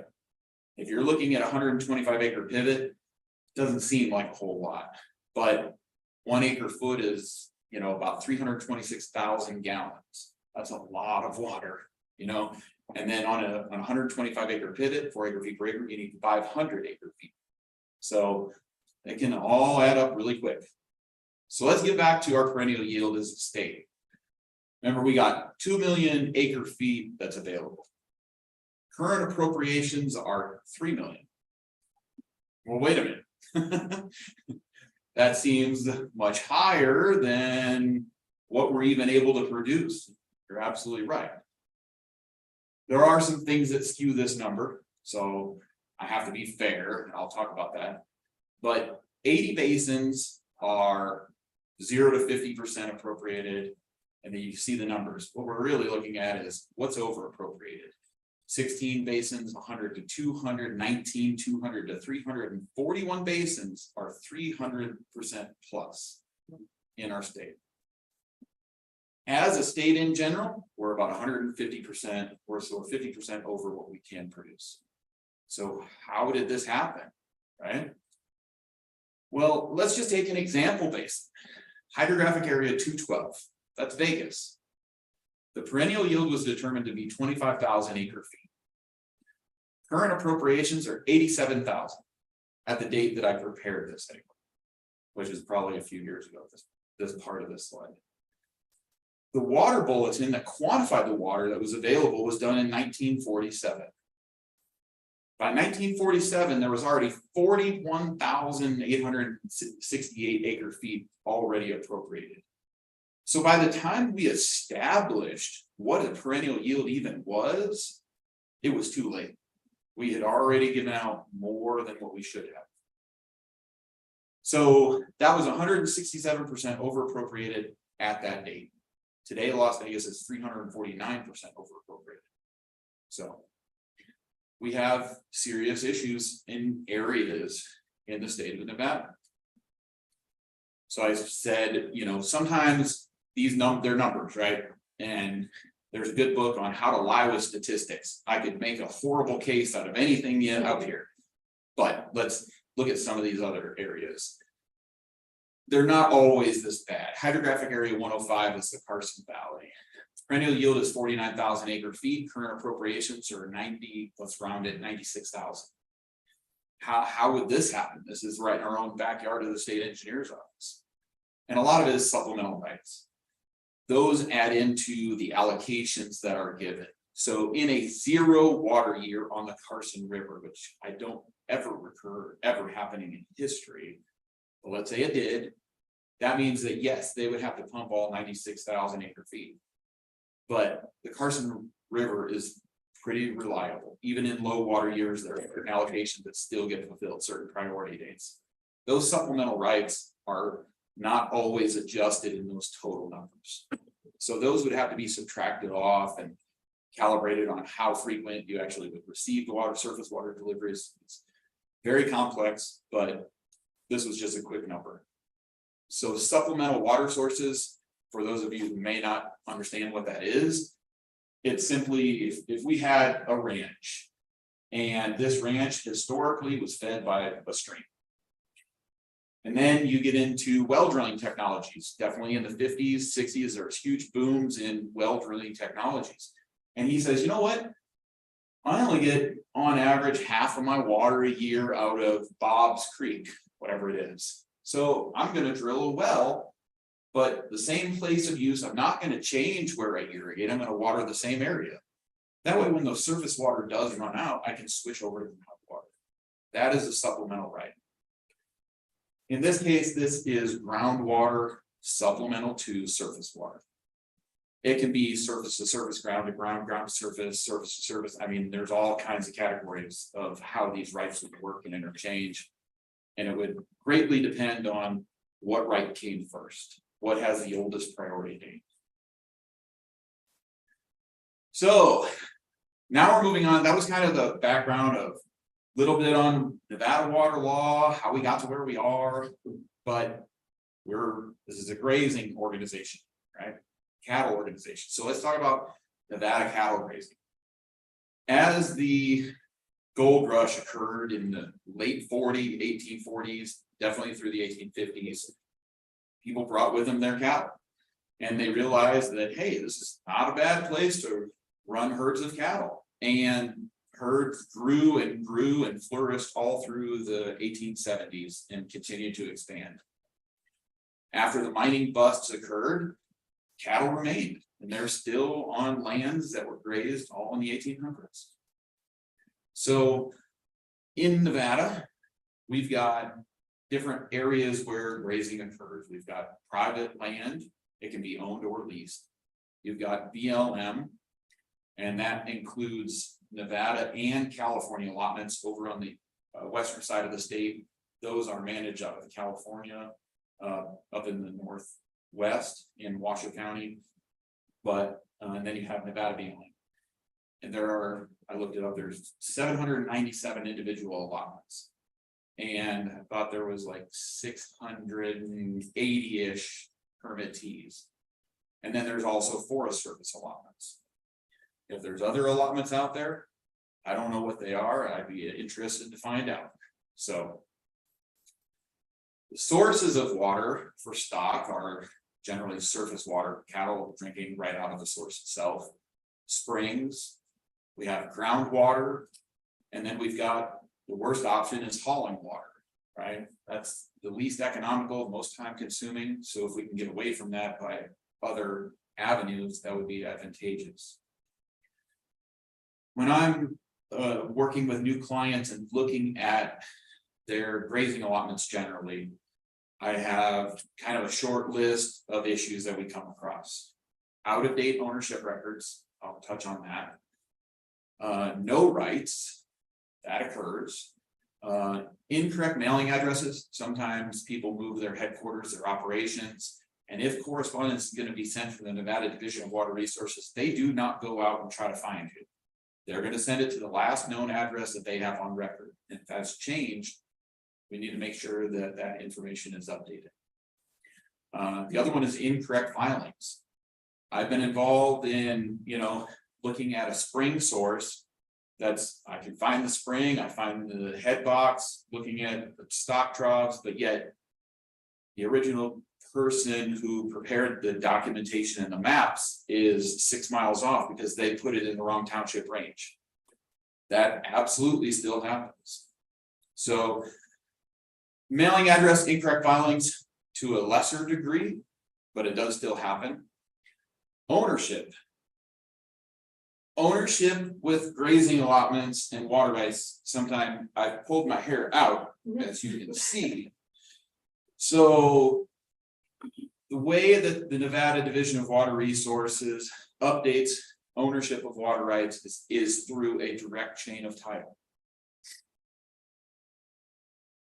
In the past, you didn't have to have a deed recorded in order to sell and take over a grazing allotment. So that means if Lucas Gray, it's just a random thing, came in and filed a water right, he was the first guy to appropriate, and then he just transferred that allotment throughout a deed to his 3 kids, and then the 3 kids sold 2 other, their offspring, and it keeps going, and you have these convoluted chains of title. There may not be a deed that actually states how it went from A to B to C to D. And that's a real problem. There are a lot of rights that exist that have dead-end chains of title. So I'll talk a little bit about that coming, but that is a concern, and that's something that potentially the Nevada legislature should look into. I randomly grabbed an allotment from the state. Is anyone here from TI Ranches, which is out by Ruby Valley? Great, because I don't know them. I randomly grabbed an allotment. I looked up all the water rights, their permit numbers within the allotment. So we can see TI Ranches, and then you've got AK Odgers, you've got Sadie Epperson, EC Murphy. This is just one allotment that I happened to grab, and we've got 9 different owners of the water rights within that allotment. The earliest one starts in 1924, And the latest change is, I assume TI Ranches has this whole allotment. I don't assume there's different pastures that are owned by one entity. That can also happen. But right in the middle, you know, they have different owners. So I would advise TI Ranches, if they are, you know, you may have some work to do on this particular allotment. But this is common because as people change, you know, it changes ownership of allotments. These transfers don't always have deeds, as I've stated. So modern times, yes, it's more frequent that you'll actually list all the water rights within your allotment. But even if you listed it today, and there is no chain of title, in the state of Nevada, you really only have a couple options. And that is, so here we go, sold without a deed. You can attempt to tie it to private land. All right, so let's go back to our allotment. If there's a piece of private in here that AK Odgers used to own, and now it's owned by TI Ranches, I can put that chain of title together to go back to that original appropriator. That's one way I can provide that chain of title to the state engineer. But if he came in for 2 years, filed a water right, and then moved on, I can't do that. That's a dead chain of title. So in that case, you can either file a duplicate, right? You can file over top of him to say, I'm asking for a new appropriation because I cannot tie this. Or what you can do is a quiet title action through the court system. And you can state that, look, I have all the documentation. I am now the owner, the permittee of this allotment, and I need these want to update these water rights into my name. That's expensive. So that can be starting at $5,000, you know, and you have to notify all the heirs of who may have an interest. It's a mess. One avenue, if it was known that these water sources were used prior to 1905, they're spring sources or surface water sources, and you can show that these people ran cattle in this area and you are the predecessor or you are the successor in interest to these, you would actually potentially be able to file a vested claim. And again, a vested claim is a notification that we ran cattle here. So you're not actually asking, you're informing the Nevada state engineer that that's what occurred. So the adjudicate, then what follows a vested claim is adjudication, preliminary or determination. If anybody has ever gone through those, they're long legal processes, but you can file that. So some people would say, well, wait a minute, I've got a range improvement plan. I've got a little placard, you know, it says this is an approved project. That does not mean you have a valid water right. So that's kind of a marker I'm talking about, right? You've seen these on some projects potentially in your grazing allotment. This is an approved project, it's on your list. You know, there may be even, I understand that there are responsibilities of maintenance, right? That can fall on the allotment, it can be shared or whatever the case may be, right? You can have a windmill, giant, it's out there for everybody to see. Stock tanks, does not mean you have water. This is a situation that occurred where Stockwell 1 had a water right. Great. Stockwell 2, which was 1.11 miles away, did not. But this is a hydrographic basin boundary line. This side of the line is greatly over appropriated and the state will not issue a water right here. But yet you have a windmill, you have infrastructure. How on earth can you solve this? Option A, you have to go buy water rights from someone who has primary groundwater rights for irrigation, most likely, or stock or commercial. File a change application and move them in that well.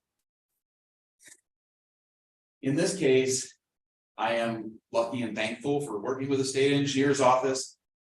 I filed something called a diversion rate only application. I was not asking for any additional withdrawal from the aquifer. I was simply asking for another location that these cattle move between these two wells and drink from either, but the total volume of water was not exceeded. Even though it was on the other side of a basin boundary, in this area, that's a line in the sand. It could have been a mile to the south, it could have been a mile to the north. You know, some of those lines, they're not hard lines, and I've actually worked with a state engineer where they've actually come in and whoop, adjusted a basin boundary because it wasn't vital, right? And sometimes they're very good to work with. Other times it hasn't gone my way, but I'm thankful in this case that I was able to get that resolved. So most of the things with water rights that I've learned are from individual situations, right? And I really like engaging with people. So what I tell people is I work here and here. If it's anything in between the gray area, that's the legal department, and you can hire an attorney, a water rights attorney, and have them push it. I kind of work on the edges of what I can and can't do. So with that, I'd really like to open it up for questions. And if you guys have any, I know I jumped around between groundwater service, there's a lot. Believe me, I could have a whole week seminar and we could get into all the water right questions you want.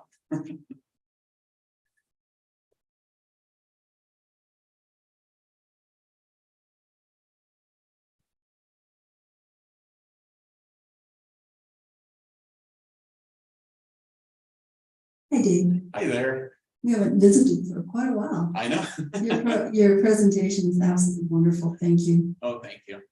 Could you tell me, on the Devil's Gate Ranch in Oco, we had a deep well with a large windmill.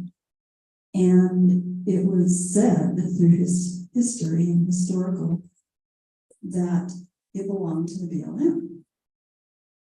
And I did have that engineering company in Oco bring up our water rights and did a complete update. Good. And could you tell me how that happened where the Bureau of Land Management felt that they owned this windmill and this well?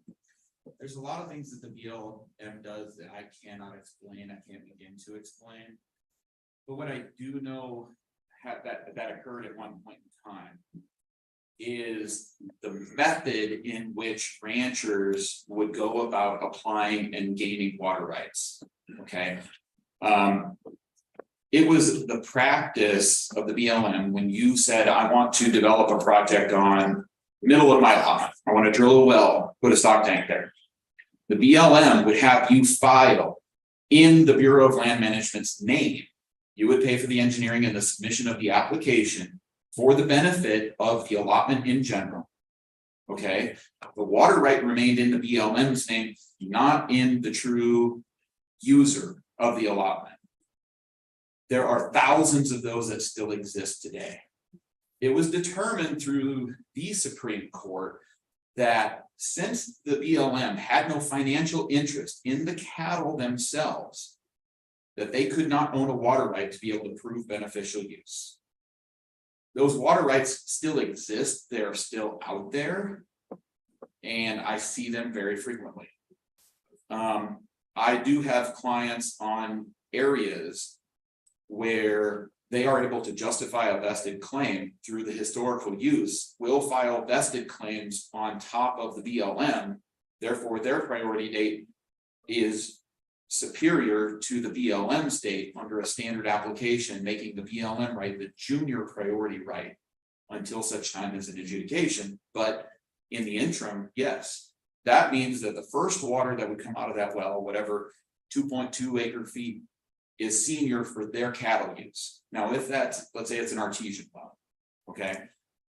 And the BLM probably, push came to shove, they could file a change of manner of use for, let's say, wildlife, right? They would still have a right, but it would be a junior right to your senior priority right. And I know that may not, I don't know if that answers your question specifically or not, and I want to. So does that help or no? Well, Yes. what's going to happen all these water rights have to be finished and brought forward, and we're actually we're in completion. Are you talking about vested claims? Yeah, so adjudications. Adjudications take very long time. There are 90 people that work at the Division of Water Resources at the Carson branch, and I think, I'm guessing, 5 are in adjudications, maybe 7. It's a small department. And when you start an adjudication, the state engineer will generally come up with what they call a preliminary order of determination. They will go through and evaluate. That's why they put a sunset clause on the vested claims. Number 1 is to assist with adjudications, because what's happened is the Humboldt River, that's fully adjudicated. But let's say you have a spring pop up in Golconda and it's flowing over to someone's area. That wasn't around at the time of the filing of the Humboldt River adjudication.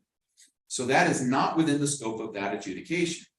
So you could actually file either, you could file a new appropriation on it, or if, let's say, whatever reason it was there in 1900 and was used for some other manner of use, you could file a vested claim on it. So what the state is trying to do is not go back into areas where they've already done an adjudication and keep reopening adjudications or doing new adjudications in an area.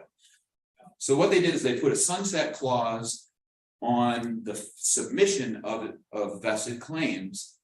Once that sunset clause has hit, no more are ever allowed to be filed, then they will start systematically going through entire basins and adjudicating the entire basins all at once, moving on to the next. So that's one reason why they did it. So in this case, if that well has, a vested claim on it, I'm probably not going to be alive to see the actual adjudication, but I hope, but I'm not going to, we're in a casino, I'm betting against it. And a question here. Oh, yes, thanks. Yes.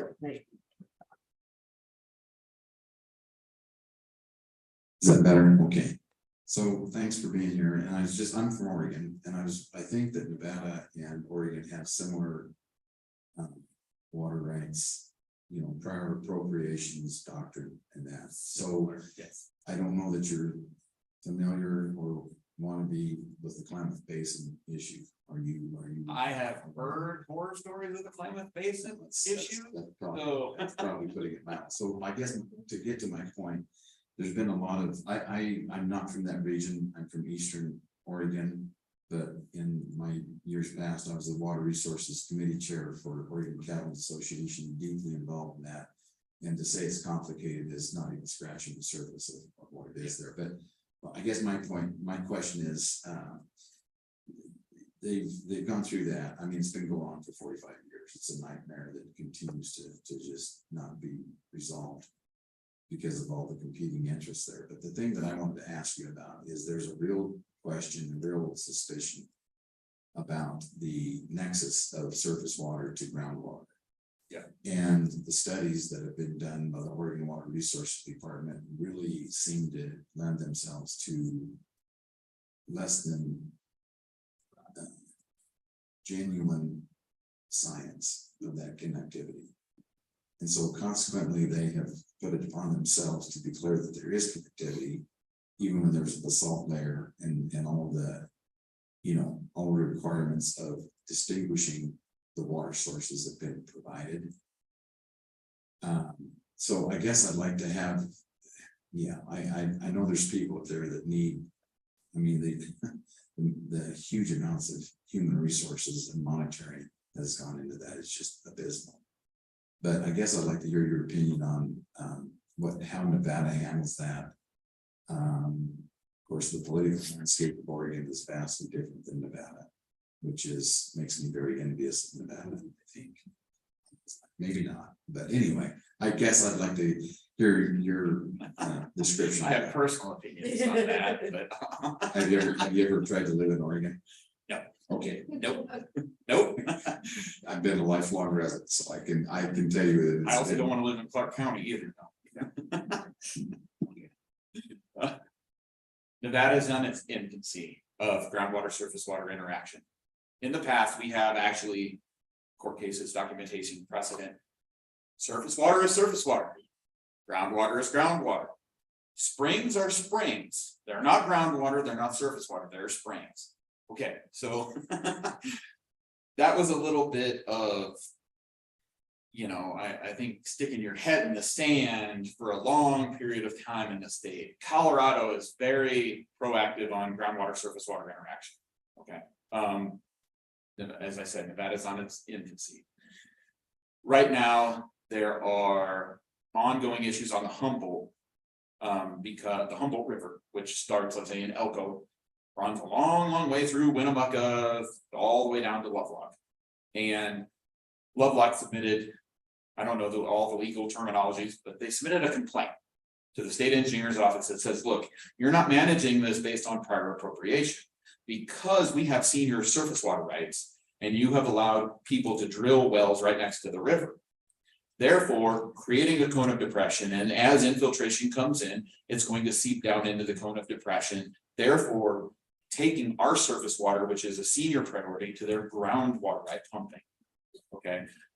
For the last few years, 5 years, the USGS, Nevada Division of Water Resources, they've been working on a groundwater interaction model, and we are driving policies based on potential impacts to the river. Okay, so we've come out with draft things now, so we're actually behind you. Then if that's already implemented on the Klamath, we're a little bit behind, but not, I say infancy, but we're getting on the Humboldt only. But we've got other major rivers. We've got the Carson, the Truckee, the Walker, right? So what's going to happen in these areas? Are we going to completely go back and review prior appropriation? Because in the Walker, you've got groundwater rights, potentially senior to topaz storage water. Well, it comes down the same confluence in infrastructure. We have all these issues and they have not been battled in court, and they're not going to be settled anytime soon. And I think one of the longest court case in the history of the United States was 80 years. And that was a water case here in Nevada. That was on the Carson. So, yeah. So on the back of my business card, it says water, whiskey's for drinking and water's for fighting. So the gentleman here, yeah. So I'm attempting to get some water holes put in on my BLM allotment. Okay. The Applegate field office that administers my permit in Nevada is out of Surprise Valley, California. They're telling me that I need to have a water right to go into that water hole. And when I have talked to another water guy in Nevada, he said, well, the state of Nevada is not going to give you a water right unless there's a steady source of water, a constant source of water. He said they're not going to give you a water right. So the BLM saying you need a water right. Yes. So what is exactly you're trying to do? Is it a spring improvement or drill a well?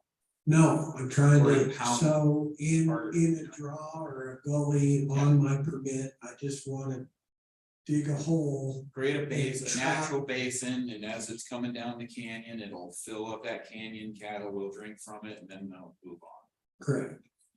That's just a season, I mean, it's your season of use, in this case, your manner of use would be stock water for the time that the cattle are in that allotment. And this would be considered, a seasonal source of water. Is runoff that comes off the mountains, most likely. Yeah, you can file on that. There's no issues there. And the state of Nevada will. I've never heard them denying a water right on the basis of not available every single time. I can guarantee you, I've been out to many springs, and for 5 years, those springs aren't active, right? Far less than probably the duration you're talking about. It takes a real heavy winter for that spring to come back to life, let's say, you know, for the recharge to come down and then feed that spring again. I've seen it. I mean, and we have water rights on those. Yeah, absolutely. Okay. I don't think that's a preclusion for you automatically to be denied a water right. You know, the BLM's here today, so I think it'd be a great opportunity for you to discuss a little bit about the BLM, the grazing rights. We've got different allotment holders in the state of Nevada. We know that have lost their permit, but they still have the water rights. Could you speak a little bit to that of just how complicated that is? And the new guy comes in and the BLM grants him the allotment, but he doesn't have the water rights. So, that's part of the broken chains of title that I was talking about. So in a hypothetical case, someone had an allotment. How did he lose the allotment? Did the BLM take it from him? Did he sell it? What happened there? Lost it. He lost it some way. So they took it away. So in the state of Nevada, the way that the Division of Water Resources works is it's not who is the current owner of the allotment. Okay, it is who was the person that first placed the water to beneficial use and made that application to the state engineer's office. All right, that is the person that owns the water. Now, the new person can come in depending on the kind of water that it is. Okay, if let's say it's a groundwater right in an over appropriated basin, they make an application for appropriation of groundwater. That's not going to be granted. So, but you have the whole situation. Well, wait a minute. This person who lost the allotment isn't here anymore. The state says, sorry, we have to have a deed. We have to have a chain of title linking these together. This is difficult because I would say as a blanket statement, I'm making this generalized. Look, whoever the allotment holder is, wouldn't it be a lot easier to give them the water rights that are pertinent to it? Well, wait a minute, sorry, it's a shared allotment. Okay, what sources now? I've seen allotments where there's gentlemen's agreements. I get the east, you get, or I get the west, you get the east. Okay, and the stuff that's in the middle will share. I've seen, well, I've got 600 head, I've got 200 head. Therefore, proportionately, we split up the water right that's down in the center.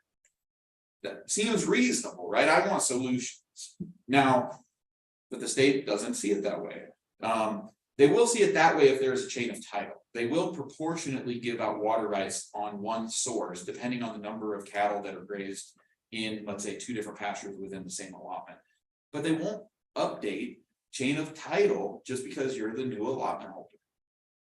That needs to be changed at the Nevada legislature.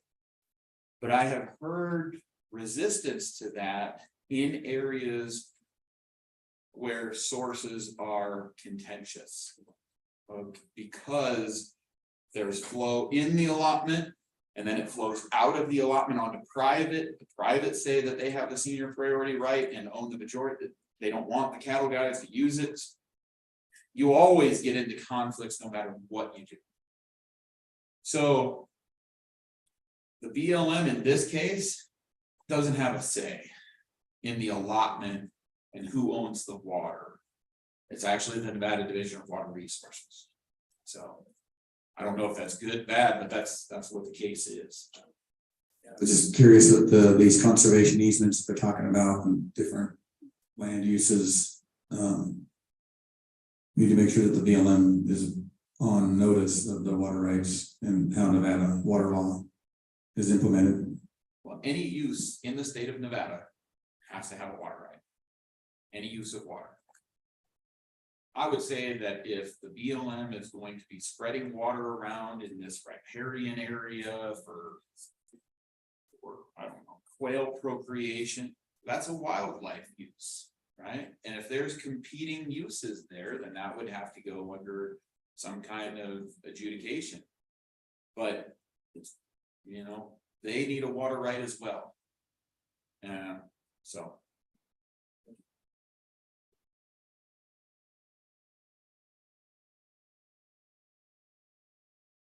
Dave, you keep saying the legislature has to review this. Aren't you a little bit worried about the atmosphere and the sides of the aisles right now with the legislature and putting any more complicated water right bills in front of them? Doesn't that put a bit of fear in you? Yeah, absolutely it does, because I've seen who sits on, the Natural Resources Committee, when you've got unequal representation from a city. Look, it's Vegas controls our political climate. We're a population in the state of Nevada of 3 million people, where 2 million live in the city of Vegas. 600,000 live here in General Sparks and Reno. That leaves 400,000 dispersed throughout the rural parts of the state. Yeah, it does work. But that particular issue of ownership of water would be a change to potentially the NAC or the law, the specific statute dealing with how ownership is updated. I don't want to give them too much. I only want to talk about how ownership is transferred within an allotment. Because it's been an issue for a long time. Yes, ma'am. So follow-up would be that if somebody should not work the powers that be paying on their own.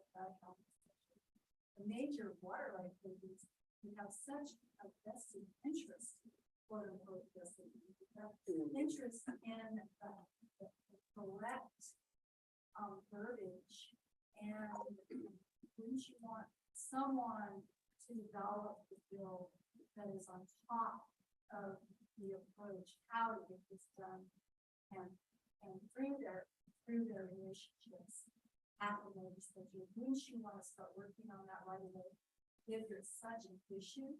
I absolutely would.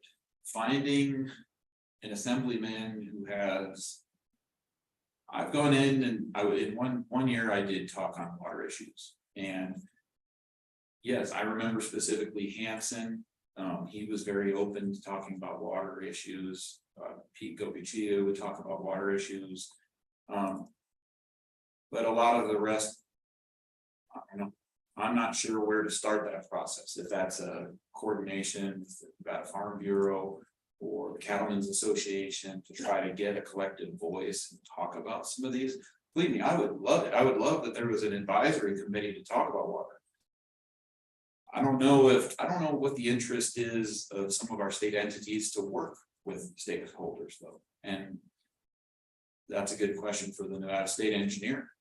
Is he interested in hearing out concerns that we have in our state? Because previous ones, sometimes it seemed like it would fall on deaf ears. That's great, but this is the way we're operating. Maybe rocking the boat,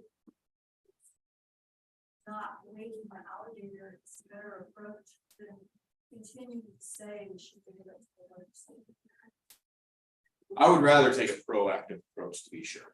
I would rather have something that was submitted on behalf of ranchers and farmers throughout the state of Nevada and have them drive, the issues and policies rather than be reactive to policies that don't represent their interests. Oh, right. Yeah, quick question. Sure. I'll bring that mic back. Go back to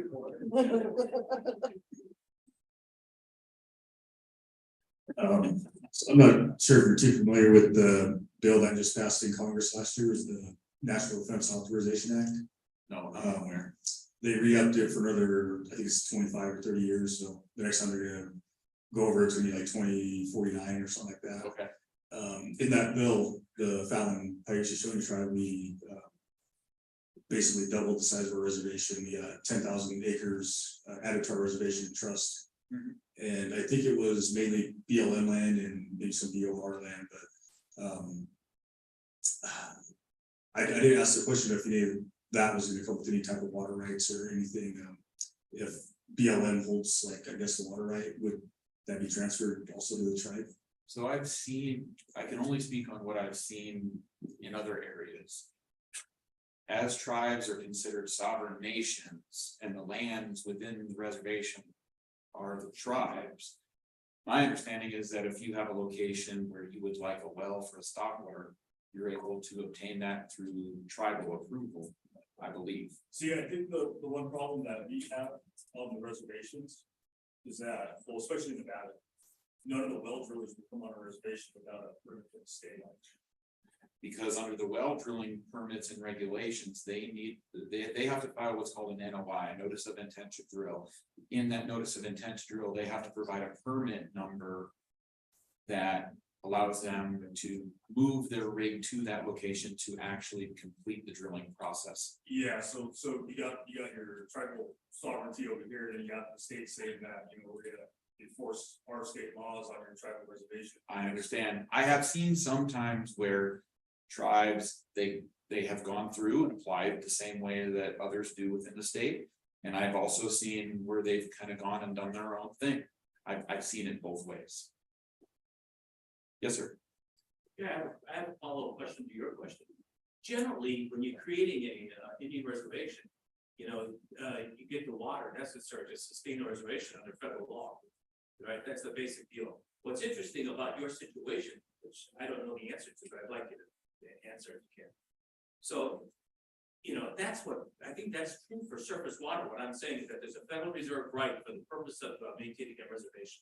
That's, and this new land is created after the reservation itself, so that's a further complication. But how does it interact with groundwater? But I don't know.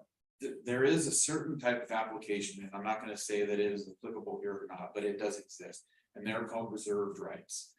And I have seen entities of the United States government, Forest Service, Department of Interior, they will file reserved rights. And the validation for reserved rights is in the creation of this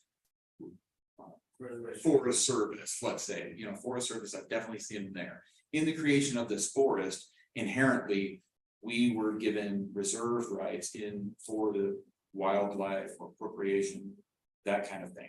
It's possible that a reserved right could be applicable in that case, and then applying for that, providing that to your driller, it may be an avenue.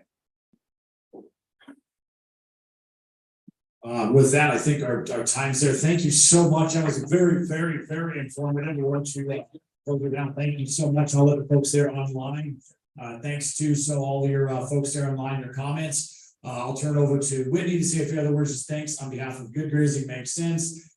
This was a fantastic panel set of discussions. The conversations, the dialogue, they are ongoing. Again, we thank Agaro Carbon, and we thank Ag Risk Advisors, did an incredible job. We appreciate them immensely for their support, their sponsorship. Again, if you want to get involved as a sponsor, as a partner, take advantage of this. Again, Good Grazing Makes Sense. If you're a livestock association that has not signed up yet, if you're a state association and not signed up yet, please let us know. We're looking the opportunity to work on that. Mary Jo Foley Burncock, Kayla Walker, Erica and the crew. We've got a great lineup there. Erica Fitzpatrick. I keep forgetting. I know where's Curtis at? I know where's it Benz, and then it's Fitzpatrick. So Erica, thank you for all your great work on the work on this Good Grazing Makes Sense. Again, folks, if you haven't got involved, if you haven't got your membership, you can do that. It's $50 through a U.S. Cattlemen's membership. In addition, you get a membership Society for Range Management, all the good stuff that Good Grazing Makes Sense has to offer. Get several partner groups. You can find all that stuff on this website, all the above there. So we appreciate everyone speaking. We appreciate the incredible questions across the audience here. We had a great turnout online, and appreciate everyone making it here to Reno. Our Vice President, Acting President Whitney Plasma, as Justin's out flying around to another commitment. She's going to talk a little bit about where we're going from here. We heard some really good input, so we're going to be taking that input forward. Again, your directors that were here, I hope everyone connects with your directors, has those conversations, because we've got a lot to get done between now and our meeting in San Antonio. So talk to us all about all of it. Fort Worth, Houston, Fort Worth, one of them. Which one is it? That's it. We're going to clarify. We're going to Texas. Whitney, come up here and tell us where we're going here in a few months. Thank you, Jess.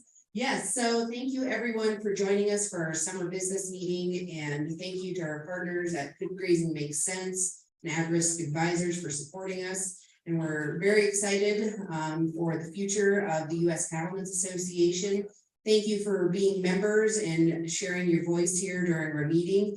And we'll be looking forward to having you on our committees and helping form policy as we go forward and kind of get our marching orders for what we're going to take as our voice to Washington, D.C. and to our state governments as well. So join us December 1st and 2nd in Fort Worth, Texas, I believe is where we're going.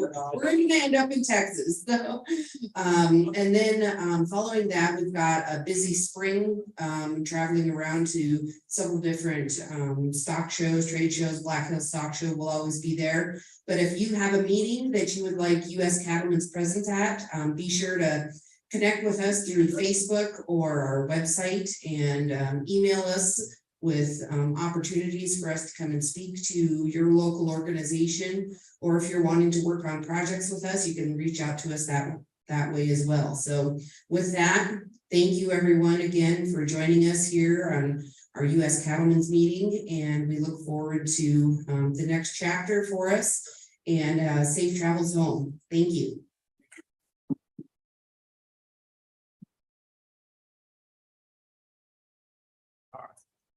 Down. That